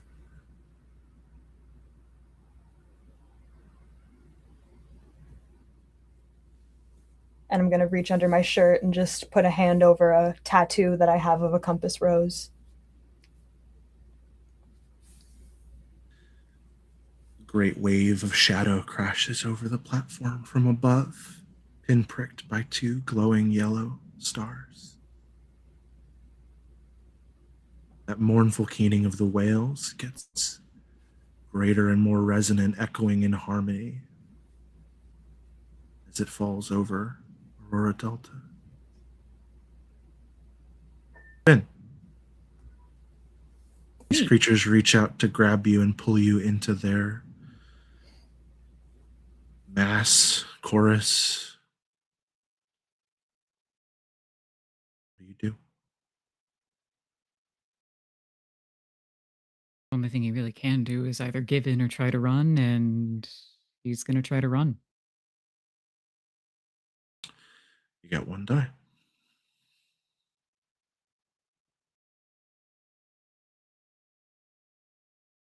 Sweet, sweet 4.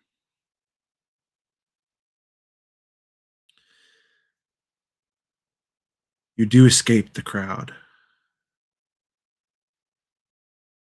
only to emerge as the great dark whalefall is upon you.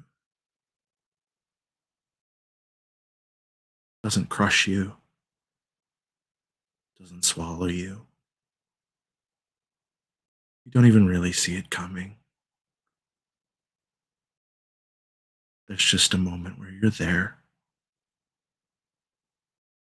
and a moment where you're not.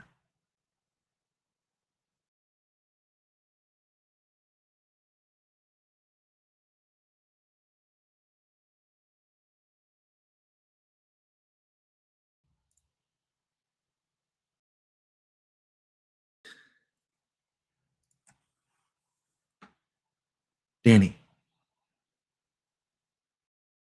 would you care to read your recording, please?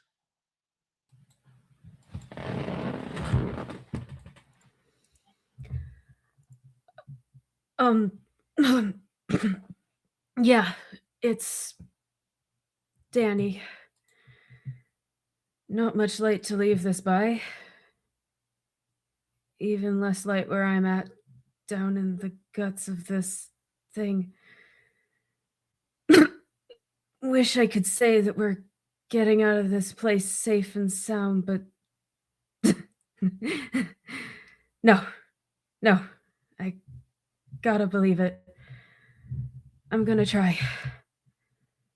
I can fix this. I can get out of here alive.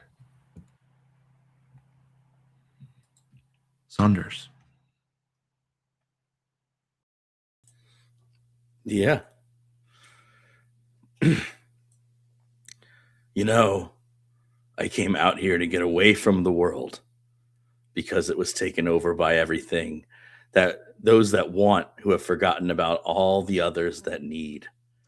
I walked away from the world of those selfish individuals that sparked violence inside me and found a universe chased me with the physical embodiment of the disgusting monsters humanity has become. Wesley. This is Wesley Murdoch reporting in from Aurora Beta. I'm a sailor. People love to remind me that the sea is dangerous, that people die all the time, that I'd be better off settling down somewhere and starting a family. They ask me why I do it. I do it because the sea doesn't care. She doesn't care about who you are or where you come from or anything you've done. She is wild and endless and free, and she'll either send you flying or swallow you up one way or another. So you hunker down, you hold tight, and you accept whatever she throws at you. And sometimes, if you're lucky, she'll show you the sun shining on the surface. She'll fight with you, not against you. She's the only place I've ever belonged, and if she is to be the thing that kills me too, well, that's just the way she is, and God knows I wouldn't have her any other way. I don't know if I'm a good man. I try to be. But I don't know, a better man probably would have stopped running a long time ago. I'd settle for a good enough man. Wesley Murdoch, good enough. I like that. I'd like to humbly request to my superiors or whoever hears this to please try and get a message out to my father, Philip Murdoch, who I believe currently resides at the Virginia Department of Corrections in Richmond. I'll never understand why you did it, Dad, and I'll never forgive you. But I'll always love you. All right, I think that's it. To one more sunrise, over and out. And Finn. Hi, it's Finn Cleary, if anyone's listening, if anyone cares. Probably too late to say I shouldn't have taken this assignment, but, well, whatever. At least the people who told me so can say I told you so now. I think we're gonna die, and if we don't, it's probably gonna be worse. Gonna try not to, though. I never told you I loved you, sorry, though I suppose that's still not doing it right. Last lights are getting lower, so I'm gonna go now. Okay. Bye. This thing is true. The world is dark. Thank you all for playing 10 Candles with me. Holy shit, Jonas. Thank you all for watching. Thank you all for participating. We went a little bit over time, but I hope you think it was worth it. I'm gonna let my lovely players outro themselves. Let's go in death order again because that's fun. So go ahead, Emma, if you want to take us out. Oh boy. Hello, I'm Emma. Thank you for watching this. This was a delight and has made me feel many things. I do many different forms of actual play, writing, storytelling, etc. Most commonly, you can find me over with Soup Dumpling Media on their long-running show, Echoes of the Forgotten. You can listen to some of my recent written work at This Address Does Not Exist, which is an audio drama anthology that's currently releasing, and at Arrhythmia, which is a fully released queer haunted house audio drama that you can now stream on most platforms. So feel free to go check all of those out. Wei? My name is Wei Stark. I'm the forever DM for Rolling Until Ragnarok. I'm also one of the DMs on the D20 cruise. So, I mean, if you haven't looked at that, go check it out. It's amazing. So much fun. And this year is all about reaching out and collabing with you, with everybody, anybody. So if you have a channel or want to be on a channel or want to do anything with me, reach out because I'm looking forward to it. Julia? Hello, everyone. My name is Julialabusch. I've been Wesley Murdoch. You can follow me on Instagram at QueenJulia_11. That's where I announce all my upcoming AP appearances. And Blue Sky at QueenJulia11. I also have a YouTube channel, which is just my name, Julialabusch, Labusch. On there, you can find an original audio drama, a playlist of all my previous AP appearances, some videos of me singing, as well as an original staged reading of my original play, Lightkeeper. Speaking of, you should follow at Lightkeeper_play on Instagram because we may or may not have some pretty cool announcements regarding that soon if you're in New York City. Ooh, I don't know. Coming up, I have a lot. I'm going to try to be quick. The Snowman is currently coming out on Roleplay Retcon. This is our remake of the god-awful 2017 crime thriller. We tried to make it good. I believe episode 3 is out on all podcast platforms, and the first 2 are on Roleplay Retcon's YouTube channel. Those are coming out every other Wednesday, I believe. Tomorrow on Sword and Key, I am starting a 2-shot with them of Our Queen Crumbles, if you want to see me being a petulant teenage changeling. So that will be tomorrow and the following Wednesday. On June 22nd, on the Pocket Dragon Pub, I will be playing Kids on Brooms. And then on June 26th and July 10th, I will be back here on Nerds with Dice playing To Serve Her Wintry Hunger. And all of those, oh yeah, Jonas is also going to be in that. And all of those things will be announced on my Instagram closer to when they're happening. Love you all. And Vert. Hi, I'm Vert. You can find me anywhere that I am on the internet under @Subvertebra or some such. I am doing Tales of the Monarch with Nerds with Dice at the end of June. I have conveniently forgotten the exact date. Let's see, it's 2-shot for the Nerds with Pride event. I believe it's the 29th and then either the 6th or the 13th of July, but it's definitely on the schedule. Yes. On all of their social media. I do a bunch of other stuff on the internet. I have a book coming out sometime this month once everything is actually finished with it, and you should check it out if you like queer horror and every kind of bad person that's ever existed. And that's What's it called? What's it called? Melt. Hey, thank you again. Yeah, I'm Jonas Tintenseher. You can find me at TINTENSEHER. If you check out my link tree, that'll point you to everything relevant. We just closed our crowdfunding campaign for a Draw Steel adventure that I'm going to be working on. So if you like Draw Steel, check that out. I'm going to be here on Nerds with Dice playing To Serve Her Wintry Hunger with Julia, which is on the 24th is our first game, I believe. Double check. Yes. Yes, cool, great. I know things. And yeah, follow all of these lovely people. Also, I just want to give special little extra shout out to Vert for being our producer for the evening. Thank you, Vert. And stay tuned to Nerds with Dice. We've got a bunch more games. We have like 8 more games, 10 more games in June, raising money for the Translatin Coalition. So come back, support the channel. Almost all of them have incentives to donate for. You can change the game. Our next game is the last summer camp with Sophia tomorrow at 3 p.m. Central, 4 p.m. Eastern. So check out right here, Nerds with Dice, to support that and support the Translatin Coalition. Thank you so much for watching. Thank you for your support. And let's keep those flickers of hope going a little longer, gang. Yeah. Good night, everyone. Bye. Good night.